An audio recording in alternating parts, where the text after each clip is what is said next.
प्यारे बच्चों सत श्री अकाल। कल आपां पंजाब दी इंट्रोडक्शन कीती सी, पुराने पंजाब दी। मेरे ख्याल नाल तुहानूं सारिਆਂ ਨੂੰ समझ लग गई होगी कि आपां किहड़े पंजाब दी गल करदे पए हां। अज मैं तुहानूं इंडिया के नक्शे ते दिखा रहा। ये वाला पंजाब सी बेटा, पुराना पंजाब हिंदुस्तान के नक्शे के उत्ते इत्थे पिया। मैं तुहानूं दस्सिया सीगा आ साडा उत्तर है, आ साडा दक्षिण है, आ साडा पूरब है तो आ साडा पश्चिम है।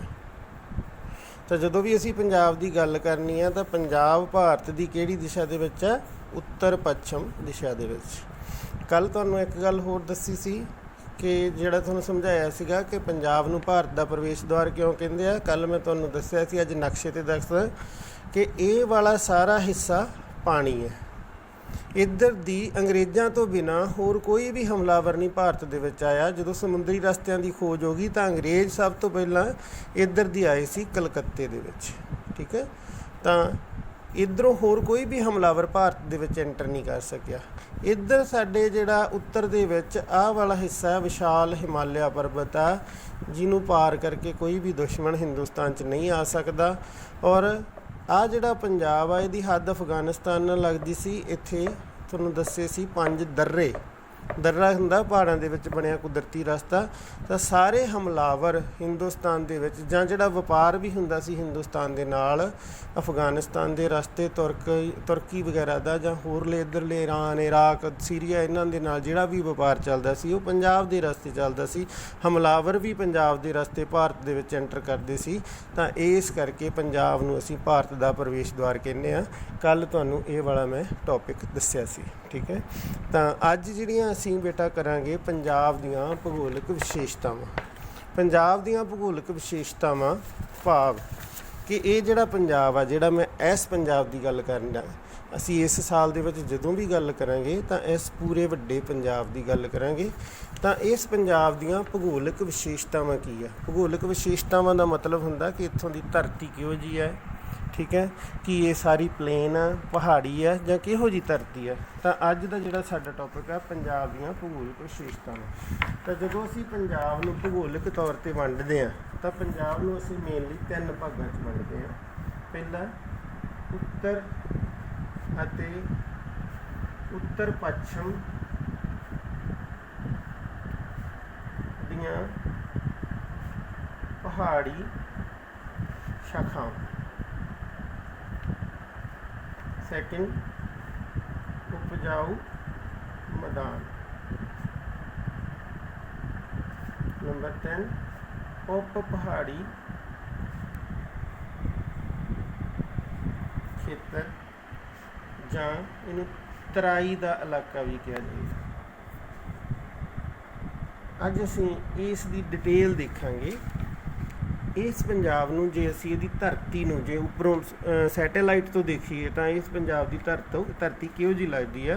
तो नॉर्थ तो नॉर्थ वैसट आ, जिहड़ा उत्तर तो उत्तर पश्चिम, आह वाला आ पंजाब का उत्तरी हिस्सा आ गया, ठीक है। आ उत्तर पश्चिम आ गया। तो इत्थे जिहड़ा सारा ओह जिहड़ा पहाड़ी इलाका, उस तो बाद दे विच पहाड़ां दे थल्ले जिथे नीवें पहाड़ हुंदे, पहाड़ां दे पैरां दे विच, मैदानी इलाके नालों उच्चा ते पहाड़ां नालों नीवा, उस इलाके नूं कहा जांदा है तराई दा इलाका, ठीक है। हुण मैं इस नक्शे नूं तुहानूं इनलार्ज दिखाउणा, वड्डे स्केल दे उत्ते इस नक्शे नूं देखीए तां इह किवें दा लगदा। तां आ तुहाडी बुक दे विच भी दित्ता पिया, तां इस नूं तुसीं ध्यान नाल देखना। ਇਹਦੇ ਤੋਂ ਹੀ ਤੁਹਾਨੂੰ ਸਾਰਾ ਕੁਝ ਕਲੀਅਰ ਹੋ ਜਾਊਗਾ। ਆਪਾਂ ਗੱਲ ਕੀਤੀ ਸੀ ਪਹਿਲਾਂ ਪੰਜਾਬ ਦੀ ਭੂਗੋਲਿਕ ਵਿਸ਼ੇਸ਼ਤਾਵਾਂ ਦੇ ਵਿੱਚ ਉੱਤਰ ਅਤੇ ਉੱਤਰ ਪੱਛਮ ਦੀਆਂ ਪਰਬਤ ਸ਼੍ਰੇਣੀਆਂ।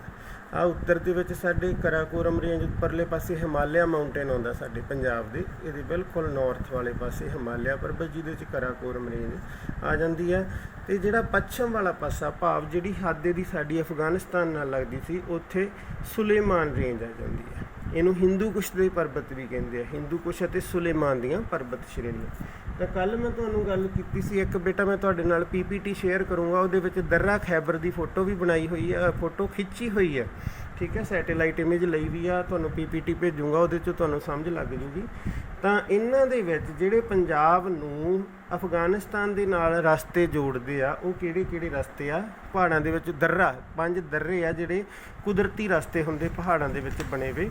ਤਾਂ 5 ਦर्रे ਆ ਜਿਹੜੇ ਹਿੰਦੁਸਤਾਨ ਨੂੰ ਅਫਗਾਨਿਸਤਾਨ ਦੇ ਨਾਲ ਜੋੜਦੇ ਸੀ, ਜਿਨ੍ਹਾਂ ਦੇ ਵਿੱਚ दर्रा खैबर, ठीक है, खैबर, टोची, बुलान, कुर्रम ते गोमल कित्थे कित्थे पे आ? दर्रा खैबर, दर्रा कुर्रम, दर्रा टोची, दर्रा गोमल ते दर्रा बुलान। ये जिहड़े आ अलग अलग, जे हुण असीं ये इंडिया नूं पार करना है, पंजाब नूं पार करके अफगानिस्तान दे विच जाना है ਜਾਂ ਇੱਧਰ ਬਲੋਚਿਸਤਾਨ ਦੇ ਵਿੱਚ ਜਾਣਾ, ਤਾਂ ਇਹਨਾਂ 5 ਦਰਿਆਂ ਦੇ ਰਾਹੀਂ ਜਿਹੜੇ ਸੀਗੇ ਅਸੀਂ ਜਾ ਸਕਦੇ ਹਾਂ, ਠੀਕ ਹੈ। ਤਾਂ ਵਿਦੇਸ਼ੀ ਹਮਲਾਵਰ ਵੀ ਸਭ ਤੋਂ ਜ਼ਿਆਦਾ ਇਹਨਾਂ ਰਸਤਿਆਂ ਤੋਂ ਆਉਂਦੇ ਸੀ। ਸਭ ਤੋਂ ਜ਼ਿਆਦਾ ਜਿਹੜਾ ਵਗਦਾ ਸੀ ਦर्रा ਖੈਬਰ ਸੀ। ਜਿਹਨੇ दर्रा ਖੈਬਰ ਨੂੰ ਕੰਟਰੋਲ ਦੇ ਵਿੱਚ ਕਰ ਲਿਆ, ਉਹ ਇਸ ਪੂਰੇ ਵਪਾਰ ਨੂੰ ਤੇ ਪੂਰੇ ਹਮਲੇ ਨੂੰ ਉਹ ਕੰਟਰੋਲ ਦੇ ਵਿੱਚ ਕਰ ਜਾਂਦਾ ਸੀ। ਤਾਂ ਬੇਟਾ ਉੱਤਰ ਅਤੇ ਉੱਤਰ ਦੀਆਂ ਪੱਛਮ ਦੀਆਂ ਪਰਬਤ ਸ਼ਿਖਾਵਾਂ ਹੋ ਗਈਆਂ, ਠੀਕ ਹੈ। ਨੈਕਸਟ ਜਿਹੜਾ ਸਾਡੇ ਕੋਲ ਹੈਗਾ ਉਪਜਾਊ ਮੈਦਾਨ। ਥੱਲੇ ਜਿਹੜਾ ਆਹ ਵਾਲਾ ਸਾਰਾ ਹਿੱਸਾ ਦਿਖਦਾ, ਇਹ ਸਾਡਾ ਵਿਸ਼ਾਲ ਉਪਜਾਊ ਮੈਦਾਨੀ ਇਲਾਕਾ। ਅਤੇ ਜਿਹੜਾ ਆਹ ਵਾਲਾ ਹਿੱਸਾ ਡਾਟਰ ਦਿਖਾਇਆ ਹੋਇਆ ਇਸ ਨਕਸ਼ੇ ਦੇ ਵਿੱਚ, ਇਹ ਹੈਗਾ ਤਰਾਈ ਦਾ ਪ੍ਰਦੇਸ਼। ਭਾਵ ਇਹ ਪਹਾੜਾਂ ਤੋਂ, ਆ ਜਿਵੇਂ ਪਹਾੜ ਆ, ਪਹਾੜਾਂ ਦੇ ਪੈਰਾਂ ਦੇ ਵਿੱਚ ਹੈ, ਬਟ ਇਹ ਨੀਵਾਂ ਹੈਗਾ, ਪਹਾੜਾਂ ਤੋਂ ਨੀਵਾਂ, ਬਟ ਮੈਦਾਨੀ ਇਲਾਕੇ ਤੋਂ ਉੱਚਾ। ਇਸ ਇਲਾਕੇ ਦੀ ਖਾਸੀਅਤ ਕੀ ਆ ਕਿ ਇਸ ਇਲਾਕੇ ਦੇ ਵਿੱਚ ਬਹੁਤ ਵੱਡੇ ਵੱਡੇ ਜੰਗਲ, ਸਰਕੰਡੇ, ਵੱਡੇ ਵੱਡੇ ਕਾਨਿਆਂ ਦੇ ਜੰਗਲ ਇਹ ਹੋਏ ਵੇ ਆ, ਠੀਕ ਆ। ਇਸ ਕਰਕੇ ਇਹਨੂੰ ਤਰਾਈ ਦਾ ਪ੍ਰਦੇਸ਼ ਵੀ ਕਹਿੰਦੇ ਆ। ਇੱਥੇ ਬਹੁਤ ਜ਼ਿਆਦਾ ਬਰਸਾਤ ਹੁੰਦੀ ਆ, ਤੁਹਾਨੂੰ ਪਤਾ ਹੈ ਪਹਾੜੀ ਇਲਾਕਿਆਂ 'ਚ ਬਰਸਾਤ ਹੁੰਦੀ ਹੈ, ਤਾਂ ਜਿਹੜਾ ਸਾਰਾ ਪਾਣੀ ਆ ਉਹ ਇਸ ਇਲਾਕੇ ਦੇ ਵਿੱਚ ਆਉਂਦਾ। ਤਾਂ ਜਿਹੜਾ ਸਾਡਾ ਮੈਦਾਨੀ ਇਲਾਕਾ ਬੇਟਾ, ਉਸ ਨੂੰ ਗਾਂ 5 ਦੁਆਬੇ, ਮਾਲਵਾ ਅਤੇ ਬਾਂਗਰ ਦੇ ਵਿੱਚ ਵੰਡਿਆ ਹੋਇਆ। ਤਾਂ ਅੱਜ ਦੇ ਲੈਸਨ ਦੇ ਵਿੱਚ ਅਸੀਂ ਡਿਟੇਲ 5 ਦੁਆਬਿਆਂ ਦੇ ਬਾਰੇ ਵੀ ਕਰਾਂਗੇ, ਠੀਕ ਹੈ, ਅਤੇ ਜਿਹੜਾ ਹੈਗਾ ਮਾਲਵਾ ਅਤੇ ਬਾਂਗਰ ਪ੍ਰਦੇਸ਼ ਦੇ ਬਾਰੇ ਵੀ ਗੱਲ ਕਰਾਂਗੇ। ਹੁਣ ਮੇਰੇ ਖਿਆਲ ਨਾਲ ਤੁਹਾਨੂੰ ਇੰਨੀ ਚੀਜ਼ ਤਾਂ ਸਮਝ ਲੱਗ ਗਈ ਹੋਊਗੀ। ਸਭ ਤੋਂ ਪਹਿਲਾਂ ਮੈਂ ਤੁਹਾਨੂੰ ਦੱਸੂੰਗਾ ਉੱਤਰ ਅਤੇ ਉੱਤਰ ਪੱਛਮ ਦੀਆਂ ਪਰਬਤੀ ਸ਼ਾਖਾਵਾਂ, ਜਿਹੜੀਆਂ ਮੈਂ ਤੁਹਾਨੂੰ ਦਿਖਾਈਆਂ ਸੀਗੀਆਂ ਹਿਮਾਲਿਆ ਪਰਬਤ ਦੀਆਂ ਪਰਬਤੀ ਸ਼ਾਖਾਵਾਂ। ਉਹਦੇ ਵਿੱਚ ਸਾਡੇ ਨਾਰਥ ਵਾਲੇ ਪਾਸੇ ਆ ਜਾਂਦਾ ਹੈ ਹਿਮਾਲਿਆ ਪਰਬਤ। ਆਹ ਜਿਵੇਂ ਮੈਂ ਤੁਹਾਨੂੰ ਨਕਸ਼ਾ ਦਿਖਾਇਆ ਸੀ, ਤਾਂ ਆਹ ਸਾਰਾ ਹਿਮਾਲਿਆ ਦੇ ਨਾਲ ਘਿਰਿਆ ਹੋਇਆ ਸਾਡਾ ਪੰਜਾਬ, ਠੀਕ ਹੈ। ਹਿਮਾਲਿਆ ਕੀ ਹੈ? ਹਿਮਾਲਿਆ 2 ਸ਼ਬਦਾਂ ਤੋਂ ਦੇ ਜੋੜ ਤੋਂ ਬਣਿਆ, ਹਿਮ ਜਮਾ ਆਲਿਆ। ਹਿਮ ਦਾ ਅਰਥ ਹੁੰਦੀ ਹੈ ਬਰਫ਼, ਅਤੇ ਆਲਿਆ ਦਾ ਮਤਲਬ ਹੁੰਦਾ ਘਰ। ਤਾਂ ਬਰਫ਼ ਦਾ ਘਰ ਹੈ ਜਿਹੜਾ, ਠੀਕ ਹੈ। ਹਿਮਾਲਿਆ ਇਹਨਾਂ ਹਿਮ ਅਤੇ ਆਲਿਆ ਦੇ ਜੋੜ ਤੋਂ ਬਣਿਆ, ਬਰਫ਼ ਨਾਲ ਹੀ ਢਕਿਆ ਰਹਿੰਦਾ। ਜਿਹੜਾ ਸਾਰਾ ਹਿਮਾਲਿਆ ਪਰਬਤ ਦੀਆਂ ਜਿਹੜੀਆਂ ਉੱਪਰਲੀਆਂ ਪਰਬਤ ਚੋਟੀਆਂ, ਉਹ ਸਾਰਾ ਸਾਲ ਬਰਫ਼ ਦੇ ਨਾਲ ਢਕੀਆਂ ਰਹਿੰਦੀਆਂ। ਔਰ ਇਹਨਾਂ ਹੀ ਬਰਫ਼ ਦੇ ਨਾਲ ਢਕੀਆਂ ਜਿਹੜੀਆਂ ਚੋਟੀਆਂ, ਇਹਨਾਂ ਦੇ ਰਸਤੇ ਤੋਂ ਹੀ ਜਿਹੜਾ ਇਹਨਾਂ ਤੋਂ ਹੀ ਪਾਣੀ ਹੈ ਜਿਹੜਾ ਸਾਡੇ ਬਾਕੀ ਪੰਜਾਬ ਦੇ ਵਿੱਚ ਆਉਂਦਾ, ਪਿਘਲ ਕੇ। ਜਦੋਂ ਬਰਫ਼ ਇੱਥੋਂ ਪਿਘਲਦੀ ਆ, ਗਲੇਸ਼ੀਅਰਾਂ ਦਾ ਇਲਾਕਾ, ਤਾਂ ਇਹ ਜਦੋਂ ਪਿਘਲਦਾ ਤਾਂ ਇਹ ਦਰਿਆਵਾਂ ਦੇ ਰੂਪ ਦੇ ਵਿੱਚ ਇੱਥੇ ਆ ਕੇ ਡਿੱਗਦਾ। ਤਾਂ ਇਹ ਸਾਡੇ ਜਿਹੜੇ ਆ 5 ਦਰਿਆ ਪੰਜਾਬ ਦੇ ਵਿੱਚ ਦੀ ਨਿਕਲਦੇ ਆ। ਕੱਲ੍ਹ ਤੁਹਾਨੂੰ ਦੱਸਿਆ ਸੀਗਾ ਪੰਜਾਬ ਦਾ ਨਾਂ 5 ਜਮਾ ਆਬ ਦੇ ਨਾਂ ਤੋਂ ਬਣਿਆ, ਜਿਹਦਾ ਅਰਥ ਹੁੰਦਾ 5 ਦਰਿਆਵਾਂ ਦੀ ਧਰਤੀ, ਠੀਕ ਹੈ। ਤਾਂ ਹਿਮਾਲਿਆ ਬੇਟਾ ਬਹੁਤ ਜ਼ਿਆਦਾ, ਦੇਖੋ ਹਿੰਦੁਸਤਾਨ ਦੇ ਵਿੱਚ ਹਿਮਾਲਿਆ ਇੱਥੋਂ ਸ਼ੁਰੂ ਹੋ ਕੇ ਇੱਥੋਂ ਤੱਕ ਜਾਂਦਾ ਹੈਗਾ, ਠੀਕ ਹੈ। ਤਾਂ ਇਹਦੇ ਵਿੱਚ ਕਿਤੇ ਕਿਤੇ ਇਹਦੀਆਂ ਬਹੁਤ ਜ਼ਿਆਦਾ, ਇਹ ਲਗਭਗ 1500 ਮੀਲ ਜਿਹੜਾ ਇਹ ਲੰਬਾ ਹੈਗਾ, ਠੀਕ ਹੈ। ਅਤੇ ਇਸ ਲੋਟ ਚੌੜਾ ਹੈਗਾ 150 ਤੋਂ ਲੈ ਕੇ 200 ਮੀਲ, ਅਤੇ ਉੱਚਾ ਹੈਗਾ, ਐਵਰੇਜ ਜਿਹੜੀ ਇਹਦੀ ਉਚਾਈ ਹੈਗੀ ਆ 8000 ਫੁੱਟ ਦੀ ਐਵਰੇਜ, 8000 ਮੀਟਰ, ਸੌਰੀ 29140 ਫੁੱਟ ਦੀ ਐਵਰੇਜ ਉਚਾਈ ਹੈ ਇਹਦੀ ਹਿਮਾਲਿਆ ਦੀ, ਠੀਕ ਹੈ। ਤਾਂ ਲਗਭਗ ਜਿਹੜਾ ਇਹ ਸਾਰਾ ਇਹਦੇ ਬਿਲਕੁਲ ਇਹ ਵਸੋਂ ਰਹਿਤ ਆ ਜਿਹੜੀਆਂ ਇਹਦੀਆਂ ਉੱਪਰਲੀਆਂ ਚੋਟੀਆਂ ਹੈਗੀਆਂ ਹਿਮਾਲਿਆ ਦੀਆਂ। ਹਿਮਾਲਿਆ ਦੀਆਂ ਉੱਪਰਲੀਆਂ ਚੋਟੀਆਂ ਤੋਂ ਬਾਅਦ ਆਉਂਦੀਆਂ ਨੀਵੀਆਂ ਪਹਾੜੀਆਂ। ਨੀਵੀਆਂ ਪਹਾੜੀਆਂ ਜਿਹਨੂੰ ਨੀਮ ਪਹਾੜੀ ਇਲਾਕਾ ਕਹਿੰਦੇ ਆ, ਜਿਹੜੀ ਜਿੱਥੋਂ ਦਾ ਮੌਸਮ ਬਹੁਤ ਖੁਸ਼ਗਵਾਰ ਹੈ, ਠੀਕ ਹੈ। ਔਰ ਉਹਦੇ ਵਿੱਚ ਜਿਹੜਾ ਜਿਵੇਂ ਆਪਾਂ ਜਾਂਦੇ ਸ਼ਿਮਲੇ ਜਾਂਦੇ, ਕੁੱਲੂ ਮਨਾਲੀ, ਇਹ ਜਿਹੜੇ ਸਾਰੇ ਇਲਾਕੇ ਆ ਜਿਹੜੇ ਸੋਹਣੇ ਇਲਾਕੇ ਆ, ਉਹ ਨੀਮ ਪਹਾੜੀ ਇਲਾਕੇ ਦੇ ਵਿੱਚ ਆ ਜਾਂਦੇ ਆ, ਠੀਕ ਹੈ। ਉਸ ਤੋਂ ਬਾਅਦ ਇੱਧਰ ਹੈਗੀਆਂ ਸੁਲੇਮਾਨ ਦੀਆਂ ਪਰਬਤ ਸ਼੍ਰੇਣੀਆਂ, ਠੀਕ ਹੈ। ਇਹਨਾਂ ਨੂੰ ਸੁਲੇਮਾਨ ਅਤੇ ਕਿਰਥਾਰ ਦੀਆਂ ਪਰਬਤ ਸ਼੍ਰੇਣੀਆਂ ਕਹਿੰਦੇ ਆ। ਇਹ ਬਹੁਤੀਆਂ ਜ਼ਿਆਦਾ ਉੱਚੀਆਂ ਨਹੀਂ, ਨਾ ਹੀ ਇਹ ਬਰਫ਼ ਨਾਲ ਢਕੀਆਂ ਰਹਿੰਦੀਆਂ, ਠੀਕ ਹੈ। ਇਹਨਾਂ ਦੀ ਐਵਰੇਜ ਉਚਾਈ ਹੈ 6000 ਫੁੱਟ ਹੈਗੀ ਹੈ, ਠੀਕ ਹੈ। ਔਰ ਇਹਨਾਂ ਦੀ ਜਿਹੜੀ ਮਤਲਬ ਵਿਸ਼ੇਸ਼ਤਾ ਜਿਹੜੀ ਇਹ ਆ ਕਿ ਇਹਦੇ ਵਿੱਚ ਜਿਹੜੇ ਦर्रे ਆ, ਜਿਹੜੇ ਮੈਂ ਤੁਹਾਨੂੰ ਹੁਣੇ ਪਹਿਲਾਂ ਦੱਸ ਕੇ ਹਟਿਆ 5 ਦर्रे, 5 ਦर्रे ਆ ਜਿਹੜੇ ਉਹ ਇੱਥੋਂ ਮੈਂ ਤੁਹਾਨੂੰ ਦੱਸੇ ਸੀ, ਦर्रा खैबर, टोची, बुलान, कुर्रम ਤੇ गोमल। याद रखने 5 दर्रिਆਂ ਦਾ ਨਾਂ मैं ਤੁਹਾਨੂੰ ਦੁਬਾਰਾ ਦੁਹਰਾਉਣਾ। खैबर, टोची, बुलान, कुर्रम ਤੇ गोमल। ये 5 दर्रे हो गए। दर्रा ਜਦੋਂ ਵੀ ਲਿਖਣਾ ਇੱਕ ਦਿਮਾਗ ਦੇ ਵਿੱਚ ਇੱਕ ਗੱਲ ਰੱਖਣੀ ਹੈ, ਜੇ ਤੁਹਾਨੂੰ ਆ ਜਾਂਦਾ ਕੁਐਸਚਨ ਪੰਜਾਬ ਦੇ 5 ਦर्ਰਿਆਂ ਦੇ ਨਾਂ ਦੱਸੋ, ਜੇ ਪੈਰ 'ਚ ਹਾਹਾ ਪਾਇਆ ਤਾਂ ਦर्रे ਆ, ਇਹਦਾ ਮਤਲਬ ਅਸੀਂ ਪਹਾੜਾਂ ਦੇ ਵਿੱਚ ਬਣੇ ਕੁਦਰਤੀ ਰਸਤੇ ਦੱਸਣੇ। ਜੇ ਆ ਗਿਆ ਪੰਜਾਬ ਦੇ 5 ਦਰਿਆਵਾਂ ਦਾ ਨਾਂ ਦੱਸੋ, ਤਾਂ ਦਰਿਆ ਕਿਹੜੇ ਆ? ਸਤਲੁਜ, ਬਿਆਸ, ਰਾਵੀ, ਚਨਾਬ ਤੇ ਜੇਹਲਮ। ਕੱਲ ਤੁਹਾਨੂੰ ਦੱਸਿਆ ਸੀਗਾ ਇਸ ਤੋਂ ਬਿਨਾਂ ਜਦੋਂ ਇਹਦੇ 'ਚ 7 ਦਰਿਆ ਵਹਿੰਦੇ ਸੀਗੇ, ਸਿੰਧ ਤੇ ਸਰਸਵਤੀ। ਸਿੰਧ ਹਜੇ ਵੀ ਵਗਦਾ ਹੈ, ਪਰ ਉਹ ਹੁਣ ਕਿਉਂਕਿ ਸਿੰਧ ਦਾ ਇਲਾਕਾ, ਸਿੰਧ ਇੱਕ ਅਲੱਗ ਪਾਕਿਸਤਾਨ ਦੀ ਸਟੇਟ ਬਣ ਚੁੱਕਿਆ, ਤਾਂ ਇਸ ਕਰਕੇ ਜਿਹੜੇ ਅਸੀਂ ਪੰਜਾਬ ਨੂੰ ਸਿਰਫ ਇਹਨਾਂ 5 ਦਰਿਆਵਾਂ ਦੀ ਧਰਤੀ ਦੇ ਕਰਕੇ ਹੀ ਜਾਣਦੇ ਹਾਂ। ਠੀਕ ਹੈ, ਤਾਂ ਤੁਹਾਨੂੰ ਇੱਕ ਗੱਲ ਕੱਲ੍ਹ ਦੱਸੀ ਸੀ ਕਿ ਜਿੰਨੇ ਵੀ ਹਮਲਾਵਰ ਆਉਂਦੇ ਸੀ ਸਾਰੇ ਪਿਸ਼ਾਵਰ ਦੇ ਰਸਤੇ ਇੱਥੋਂ ਦर्रा खैबर ਦੇ ਰਾਹੀਂ, ਠੀਕ ਹੈ, ਔਰ ਇਹਨਾਂ ਤੋਂ ਅਫਗਾਨਿਸਤਾਨ ਤੋਂ ਬਹੁਤੇ ਹਮਲਾਵਰ ਹਿੰਦੁਸਤਾਨ ਦੇ ਵਿੱਚ ਆਉਂਦੇ ਰਹੇ ਆ। ਠੀਕ ਹੈ, ਤਾਂ ਬੇਟਾ ਇਹ ਜਿਹੜਾ ਹੈਗਾ ਹਮੇਸ਼ਾ ਜਿਹੜਾ ਪੰਜਾਬ ਆ, ਜਿਹੜਾ ਇਸੇ ਕਰਕੇ ਇਹਨੂੰ ਪੰਜਾਬ ਨੂੰ ਭਾਰਤ ਦੀ ਖੜਗ ਭੁਜਾ ਵੀ ਕਿਹਾ ਜਾਂਦਾ ਸੀ, ਪੰਜਾਬ ਨੂੰ ਭਾਰਤ ਦਾ ਪ੍ਰਵੇਸ਼ ਦੁਆਰ ਵੀ ਕਿਹਾ ਜਾਂਦਾ ਸੀਗਾ।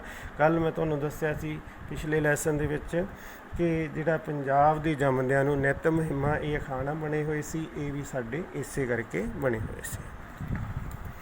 ਸੈਕਿੰਡ ਜਿਹੜਾ ਸਾਡਾ ਸੀਗਾ ਉਪਜਾਊ ਮੈਦਾਨ। ਉਪਜਾਊ ਮੈਦਾਨ ਜਿਹੜਾ ਪੰਜਾਬ ਦਾ ਉਪਜਾਊ ਮੈਦਾਨ ਆ, ਮੈਂ ਤੁਹਾਨੂੰ ਉਪਜਾਊ ਮੈਦਾਨ ਦੱਸਿਆ ਸੀਗਾ ਮੈਦਾਨੀ ਇਲਾਕਾ ਜਿਹੜਾ ਸਾਡੇ 5 ਦੁਆਬੇ। ਹੁਣ ਇਹ ਚੀਜ਼ ਬਹੁਤ ਚੰਗੀ ਤਰ੍ਹਾਂ ਅੱਜ ਸਮਝਣੀ ਹੈ, ਨਕਸ਼ੇ 'ਤੇ ਹੋ ਸਕਦਾ ਤੁਹਾਨੂੰ ਬਹੁਤ ਵਧੀਆ ਤਰੀਕੇ ਦੇ ਨਾਲ ਸਮਝ ਲੱਗ ਜੇ। ਪਹਿਲਾਂ ਤਾਂ ਬੇਟਾ ਤੁਸੀਂ ਸਾਡੇ ਜਿਹੜੇ 5 ਦਰਿਆ ਉਹਨਾਂ ਨੂੰ ਸੀਕੁਐਂਸ ਵਾਈਜ਼ ਯਾਦ ਰੱਖਣਾ। ਜਦੋਂ ਇਹ ਸਾਡੇ ਸਾਰੇ ਦਰਿਆ ਜਾ ਕੇ ਦਰਿਆ ਸਿੰਧ ਦੇ ਵਿੱਚ ਡਿੱਗਦੇ ਆ, ਤਾਂ ਅਸੀਂ ਇੱਧਰਲੇ ਪਾਸਿਓਂ ਆਪਣੇ ਮਾਲਵੇ ਵਾਲੇ ਪਾਸਿਓਂ ਚੱਲਣਾ। ਤਾਂ ਸੀਕੁਐਂਸ ਕੀ ਹੈ ਇਹਨਾਂ ਦਾ? ਸਤਲੁਜ, ਬਿਆਸ, ਰਾਵੀ, ਚਨਾਬ, ਜੇਹਲਮ। ਜਦੋਂ ਤੁਹਾਨੂੰ ਇਹ 5 ਦਰਿਆ ਇਸ ਸੀਕੁਐਂਸ 'ਚ ਯਾਦ ਹੋ ਗਏ ਤਾਂ ਤੁਹਾਨੂੰ ਦੁਆਬੇ ਯਾਦ ਕਰਨੇ ਕੋਈ ਔਖੇ ਨਹੀਂ। ਹੁਣ ਮੈਂ ਤੁਹਾਨੂੰ ਦੱਸੂਗਾ ਸਾਰਿਆਂ ਨੂੰ ਪਹਿਲਾਂ ਬਿਸਤ ਦੁਆਬ। ਬਿਸਤ ਦੁਆਬ, ਜੇ ਤੁਹਾਨੂੰ ਕੁਐਸਚਨ ਆਊਗਾ ਦੁਆਬ ਸ਼ਬਦ ਤੋਂ ਕੀ ਭਾਵ ਹੈ? ਦੁਆਬ ਸ਼ਬਦ ਬਣਿਆ 2 ਜਮਾ ਆਬ, ਭਾਵ 2 ਦਰਿਆਵਾਂ ਦੇ ਵਿਚਕਾਰਲੀ ਧਰਤੀ। ਤਾਂ ਬੇਟਾ ਜਿਹੜੀ ਦੁਆਬ, ਜਿਹੜੀ 5 ਦੁਆਬੇ ਬਣਾਏ ਸੀ, ਇਹ ਅਕਬਰ ਦੇ ਸਮੇਂ ਸਾਰੀ ਜ਼ਮੀਨ ਜਿਹੜੀ ਸੀ ਇਹਦੀ ਮਿਣਤੀ ਕਰਾ ਕੇ, ਇੱਕ ਇਲਾਹੀ ਗਜ ਦੇ ਨਾਲ ਮਿਣਤੀ ਕਰਾ ਕੇ ਅਕਬਰ ਨੇ ਸਾਰੀ ਜ਼ਮੀਨ ਦਾ ਜਿਹੜਾ ਸੀਗਾ ਮਤਲਬ ਉਹਦੀ ਨਿਸ਼ਾਨਦੇਹੀ ਕਰਤੀ ਮਿਣਤੀ ਕਰਕੇ। ਠੀਕ ਹੈ, ਜਿਵੇਂ ਅੱਜ ਵੀ ਆਪਾਂ ਜਿਹੜੀ ਨੰਬਰ ਲੱਗੇ ਹੁੰਦੇ ਕਿੱਲਿਆਂ ਦੇ, ਮਰਲਿਆਂ ਦੇ, ਆਪਾਂ ਨੂੰ ਜ਼ਮੀਨ ਦਾ ਜਿਹੜਾ ਰਿਕਾਰਡ ਆ ਇਹ ਅਕਬਰ ਦੇ ਸਮੇਂ ਤੋਂ ਰੱਖਣਾ ਸ਼ੁਰੂ ਕੀਤਾ ਸੀ ਮੁਗਲ ਕਾਲ ਦੇ ਵਿੱਚ। ਤਾਂ ਉਸ ਨੇ ਫਿਰ ਜਿਹੜਾ ਸੀਗਾ ਅਲੱਗ-ਅਲੱਗ ਇਲਾਕਿਆਂ ਦੀ ਨਿਸ਼ਾਨਦੇਹੀ ਕਰਨੀ ਸੀ ਕਿ ਇਹ ਵਾਲਾ ਇਲਾਕਾ ਕਿੱਥੇ ਆ। ਤਾਂ ਉਸ ਨੇ ਜਿਹੜਾ ਸਾਡੇ ਮੈਦਾਨੀ ਪੰਜਾਬ ਸੀਗਾ ਉਸ ਨੂੰ 5 ਦੁਆਬੇ, ਮਾਲਵਾ ਅਤੇ ਬਾਂਗਰ ਪ੍ਰਦੇਸ਼ ਦੇ ਵਿੱਚ ਵੰਡਿਆ ਤਾਂ ਕਿ ਜਿਹੜਾ ਜ਼ਮੀਨ ਦਾ ਰਿਕਾਰਡ ਰੱਖਣਾ ਸੌਖਾ ਹੋ ਸਕੇ। ਤਾਂ 5 ਦੁਆਬ ਤੁਹਾਨੂੰ ਦੱਸਿਆ 2 ਦਰਿਆਵਾਂ ਦੇ ਵਿਚਕਾਰਲੀ ਧਰਤੀ। ਤਾਂ ਸਾਰਿਆਂ ਨਾਲੋਂ ਪਹਿਲਾਂ ਹੈਗਾ ਸਾਡੇ ਕੋਲ ਬਿਸਤ ਦੁਆਬ। ਇਹਨੂੰ ਬਿਸਤ ਦੁਆਬ ਜਾਂ ਬਿਸਤ ਜਲੰਧਰ ਦੁਆਬ ਵੀ ਕਹਿੰਦੇ ਆ। ਕਾਰਨ ਜਲੰਧਰ ਇਸ ਦੁਆਬੇ ਦਾ ਮੁੱਖ ਸ਼ਹਿਰ ਹੈ। ਦੁਆਬੇ ਤਾਂ ਸਾਰੇ ਹੀ ਆ, ਦੁਆਬੇ ਤਾਂ 5 ਹੈ। ਅੱਜ ਕੱਲ੍ਹ ਅਸੀਂ ਇਸੇ ਨੂੰ ਇਕੱਲੇ ਨੂੰ ਦੁਆਬਾ ਕਹਿੰਦੇ ਹਾਂ ਕਿਉਂਕਿ ਸਾਡੇ ਕੋਲੇ ਹੁਣ ਸਿਰਫ 2 ਹੀ ਇਹਦੇ 'ਚੋਂ ਪਾਰਟ ਰਹਿ ਗਏ ਆ। ਅੱਧਾ ਮਾਝਾ ਰਹਿ ਗਿਆ ਅਤੇ ਮਾਲਵਾ ਸਾਰਾ ਰਹਿ ਗਿਆ ਅਤੇ ਦੁਆਬਾ ਰਹਿ ਗਿਆ, ਪਰ ਕਿਸੇ ਸਮੇਂ ਇਹ ਸਾਰਾ ਪੰਜਾਬ ਸੀ। ਤਾਂ ਆਹ ਦੇਖੋ ਨਕਸ਼ੇ ਦੇ ਉੱਤੇ ਬਿਸਤ ਦੁਆਬ ਕਿਹੜਾ? ਸਤਲੁਜ ਅਤੇ ਬਿਆਸ। ਇਹ ਹੁਣ ਜਿਹੜੇ ਦੁਆਬਿਆਂ ਦਾ ਨਾਮਕਰਨ ਬੜਾ ਰੌਚਕ ਹੋਇਆ। ਜਿਵੇਂ ਬਿਆਸ ਹੈ, ਬਿਆਸ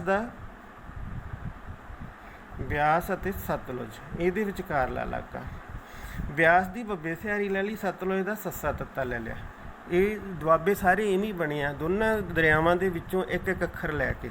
ਬਿਸਤ ਦੁਆਬ ਬਿਆਸ ਦੀ ਬੱਬੇ ਸਿਆਰੀ ਲਈ ਅਤੇ ਸੱਸਾ ਤੱਤਾ ਸਤਲੁਜ ਦਾ ਲਿਆ, ਤਾਂ ਇਸ ਨੂੰ ਬਿਸਤ ਦੁਆਬ ਦਾ ਨਾਂ ਦਿੱਤਾ ਗਿਆ। ਬਿਸਤ ਦੁਆਬ ਤੋਂ ਭਾਵ ਹੈ ਸਤਲੁਜ ਅਤੇ ਬਿਆਸ ਦੇ ਵਿਚਕਾਰਲਾ ਇਲਾਕਾ। ਠੀਕ ਹੈ, ਤਾਂ ਇਸ ਦੇ ਵਿੱਚ ਬੇਟਾ ਜਿਹੜੇ ਮੁੱਖ ਸ਼ਹਿਰ ਆਉਂਦੇ ਆ, ਠੀਕ ਹੈ, ਉਹਨਾਂ ਦੇ ਵਿੱਚ ਜਲੰਧਰ ਹੈਗਾ ਬਿਸਤ ਦੁਆਬ ਦਾ ਮੁੱਖ ਸ਼ਹਿਰ, ਠੀਕ ਹੈ। ਜਲੰਧਰ ਇਸ ਦੁਆਬੇ ਦਾ ਮੁੱਖ ਸ਼ਹਿਰ ਹੈ। ਤੇ ਅੰਗਰੇਜ਼ਾਂ ਨੇ ਅੰਗਰੇਜ਼ ਜਿਹੜੇ ਆ ਇਸ ਨੂੰ ਟਰਾਂਸ ਸਤਲੁਜ ਕਹਿੰਦੇ ਸੀਗੇ। ਅੰਗਰੇਜ਼ਾਂ ਨੇ ਇਹਨੂੰ ਟਰਾਂਸ ਸਤਲੁਜ ਦਾ ਨਾਂ ਵੀ ਦਿੱਤਾ ਸੀਗਾ, ਠੀਕ ਹੈ। ਤਾਂ ਦੂਸਰਾ ਸਾਡੇ ਕੋਲ ਦੁਆਬ ਹੈਗਾ ਜਿਹੜਾ ਬਾਰੀ ਦੁਆਬ। ਫਿਰ ਨਕਸ਼ੇ ਤੇ ਚੱਲਦੇ ਹਾਂ। ਦਰਿਆ ਬਿਆਸ ਤੇ ਰਾਵੀ ਦੇ ਵਿਚਕਾਰਲਾ ਇਲਾਕਾ, ਇਹ ਬਾਰੀ ਦੁਆਬ ਹੈ। ਤਾਂ ਇੱਕ ਤੁਹਾਨੂੰ ਕੁਐਸਚਨ ਕੱਲ੍ਹ ਵੀ ਮੈਂ ਦੱਸਿਆ ਸੀ, ਬਾਰੀ ਦੁਆਬ ਨੂੰ ਮਾਝਾ ਵੀ ਕਿਹਾ ਜਾਂਦਾ। ਕਿਉਂ? ਕਿਉਂਕਿ ਇਹ ਜਦੋਂ ਅਸੀਂ ਸਾਰੇ ਪੰਜਾਬ ਦਾ ਨਕਸ਼ਾ ਦੇਖਦੇ ਹਾਂ ਤਾਂ ਬਿਲਕੁਲ ਸੈਂਟਰ ਦੇ ਵਿੱਚ ਆਉਂਦਾ, ਤਾਂ ਇਸ ਨੂੰ ਮਾਝਾ ਕਿਹਾ ਜਾਂਦਾ ਸੀ। ਮਾਝਾ ਦਾ ਮਤਲਬ ਮੱਧ ਵਾਲਾ ਦੁਆਬ, ਠੀਕ ਹੈ। ਤਾਂ ਬਿਆਸ ਜਿਹੜਾ ਰਾਵੀ ਦਾ ਬੱਬਾ ਲੈ ਲਿਆ ਅਤੇ ਰਾਵੀ ਦਾ ਰਾਰਾ ਲੈ ਲਿਆ। ਬਾਰੀ ਦੁਆਬ ਇਹਨੂੰ ਮਾਝਾ ਕਹਿੰਦੇ ਆ। ਇਹ ਬਿਲਕੁਲ ਮੱਧ ਦੇ ਵਿਚਾਲੇ ਸੀਗਾ। ਔਰ ਇਸ ਦੇ ਜਿਹੜੇ ਮਹੱਤਵਪੂਰਨ ਸ਼ਹਿਰ ਆ ਅੰਮ੍ਰਿਤਸਰ, ਅਤੇ ਪੰਜਾਬ ਦੀ ਲੰਬਾ ਸਮਾਂ ਮੱਧਕਾਲ ਦੇ ਵਿੱਚ ਜਿਹੜੀ ਰਾਜਧਾਨੀ ਰਹੀ ਸੀ ਲਾਹੌਰ। ਜਿਹਦਾ ਬਾਰੀ ਦੁਆਬ 'ਤੇ ਕਬਜ਼ਾ ਹੁੰਦਾ ਸੀ, ਇਹ ਮੰਨਿਆ ਜਾਂਦਾ ਸੀ ਕਿ ਸਾਰੇ ਪੰਜਾਬ 'ਤੇ ਉਹਦਾ ਕਬਜ਼ਾ, ਕਿਉਂਕਿ ਲਾਹੌਰ ਪੰਜਾਬ ਦੀ ਰਾਜਨੀਤਿਕ ਰਾਜਧਾਨੀ ਸੀ, ਅੰਮ੍ਰਿਤਸਰ ਪੰਜਾਬ ਦੀ ਧਾਰਮਿਕ ਰਾਜਧਾਨੀ ਸੀ। ਤਾਂ ਇਹ ਦੋ ਮੁੱਖ ਸ਼ਹਿਰ ਬਾਰੀ ਦੁਆਬ ਦੇ ਆ ਬੇਟਾ। ਨੈਕਸਟ ਹੈਗਾ ਰਚਨਾ ਦੁਆਬ। ਰਚਨਾ ਦੁਆਬ, ਰਚਨਾ ਰਾਵੀ ਪਲੱਸ ਚਨਾਬ। ਜਦੋਂ ਅਸੀਂ ਇਸ ਨੂੰ ਨਕਸ਼ੇ 'ਤੇ ਦੇਖਾਂਗੇ, ਦੁਆਬ ਰਚਨਾ ਆ ਜਾਂਦੀ ਰਾਵੀ ਔਰ ਆ ਜਾਂਦਾ ਚਨਾਬ। ਇਹ ਅੱਜ ਕੱਲ੍ਹ ਪਾਕਿਸਤਾਨ ਦੇ ਵਿੱਚ ਚਲਿਆ ਗਿਆ, ਠੀਕ ਹੈ। ਔਰ ਰਚਨਾ ਦੁਆਬ ਆ ਜਿਹੜਾ, ਇਸ ਦਾ ਜਿਹੜਾ ਮੁੱਖ ਸ਼ਹਿਰ ਹੈਗੇ ਆ ਗੁੱਜਰਾਂਵਾਲਾ,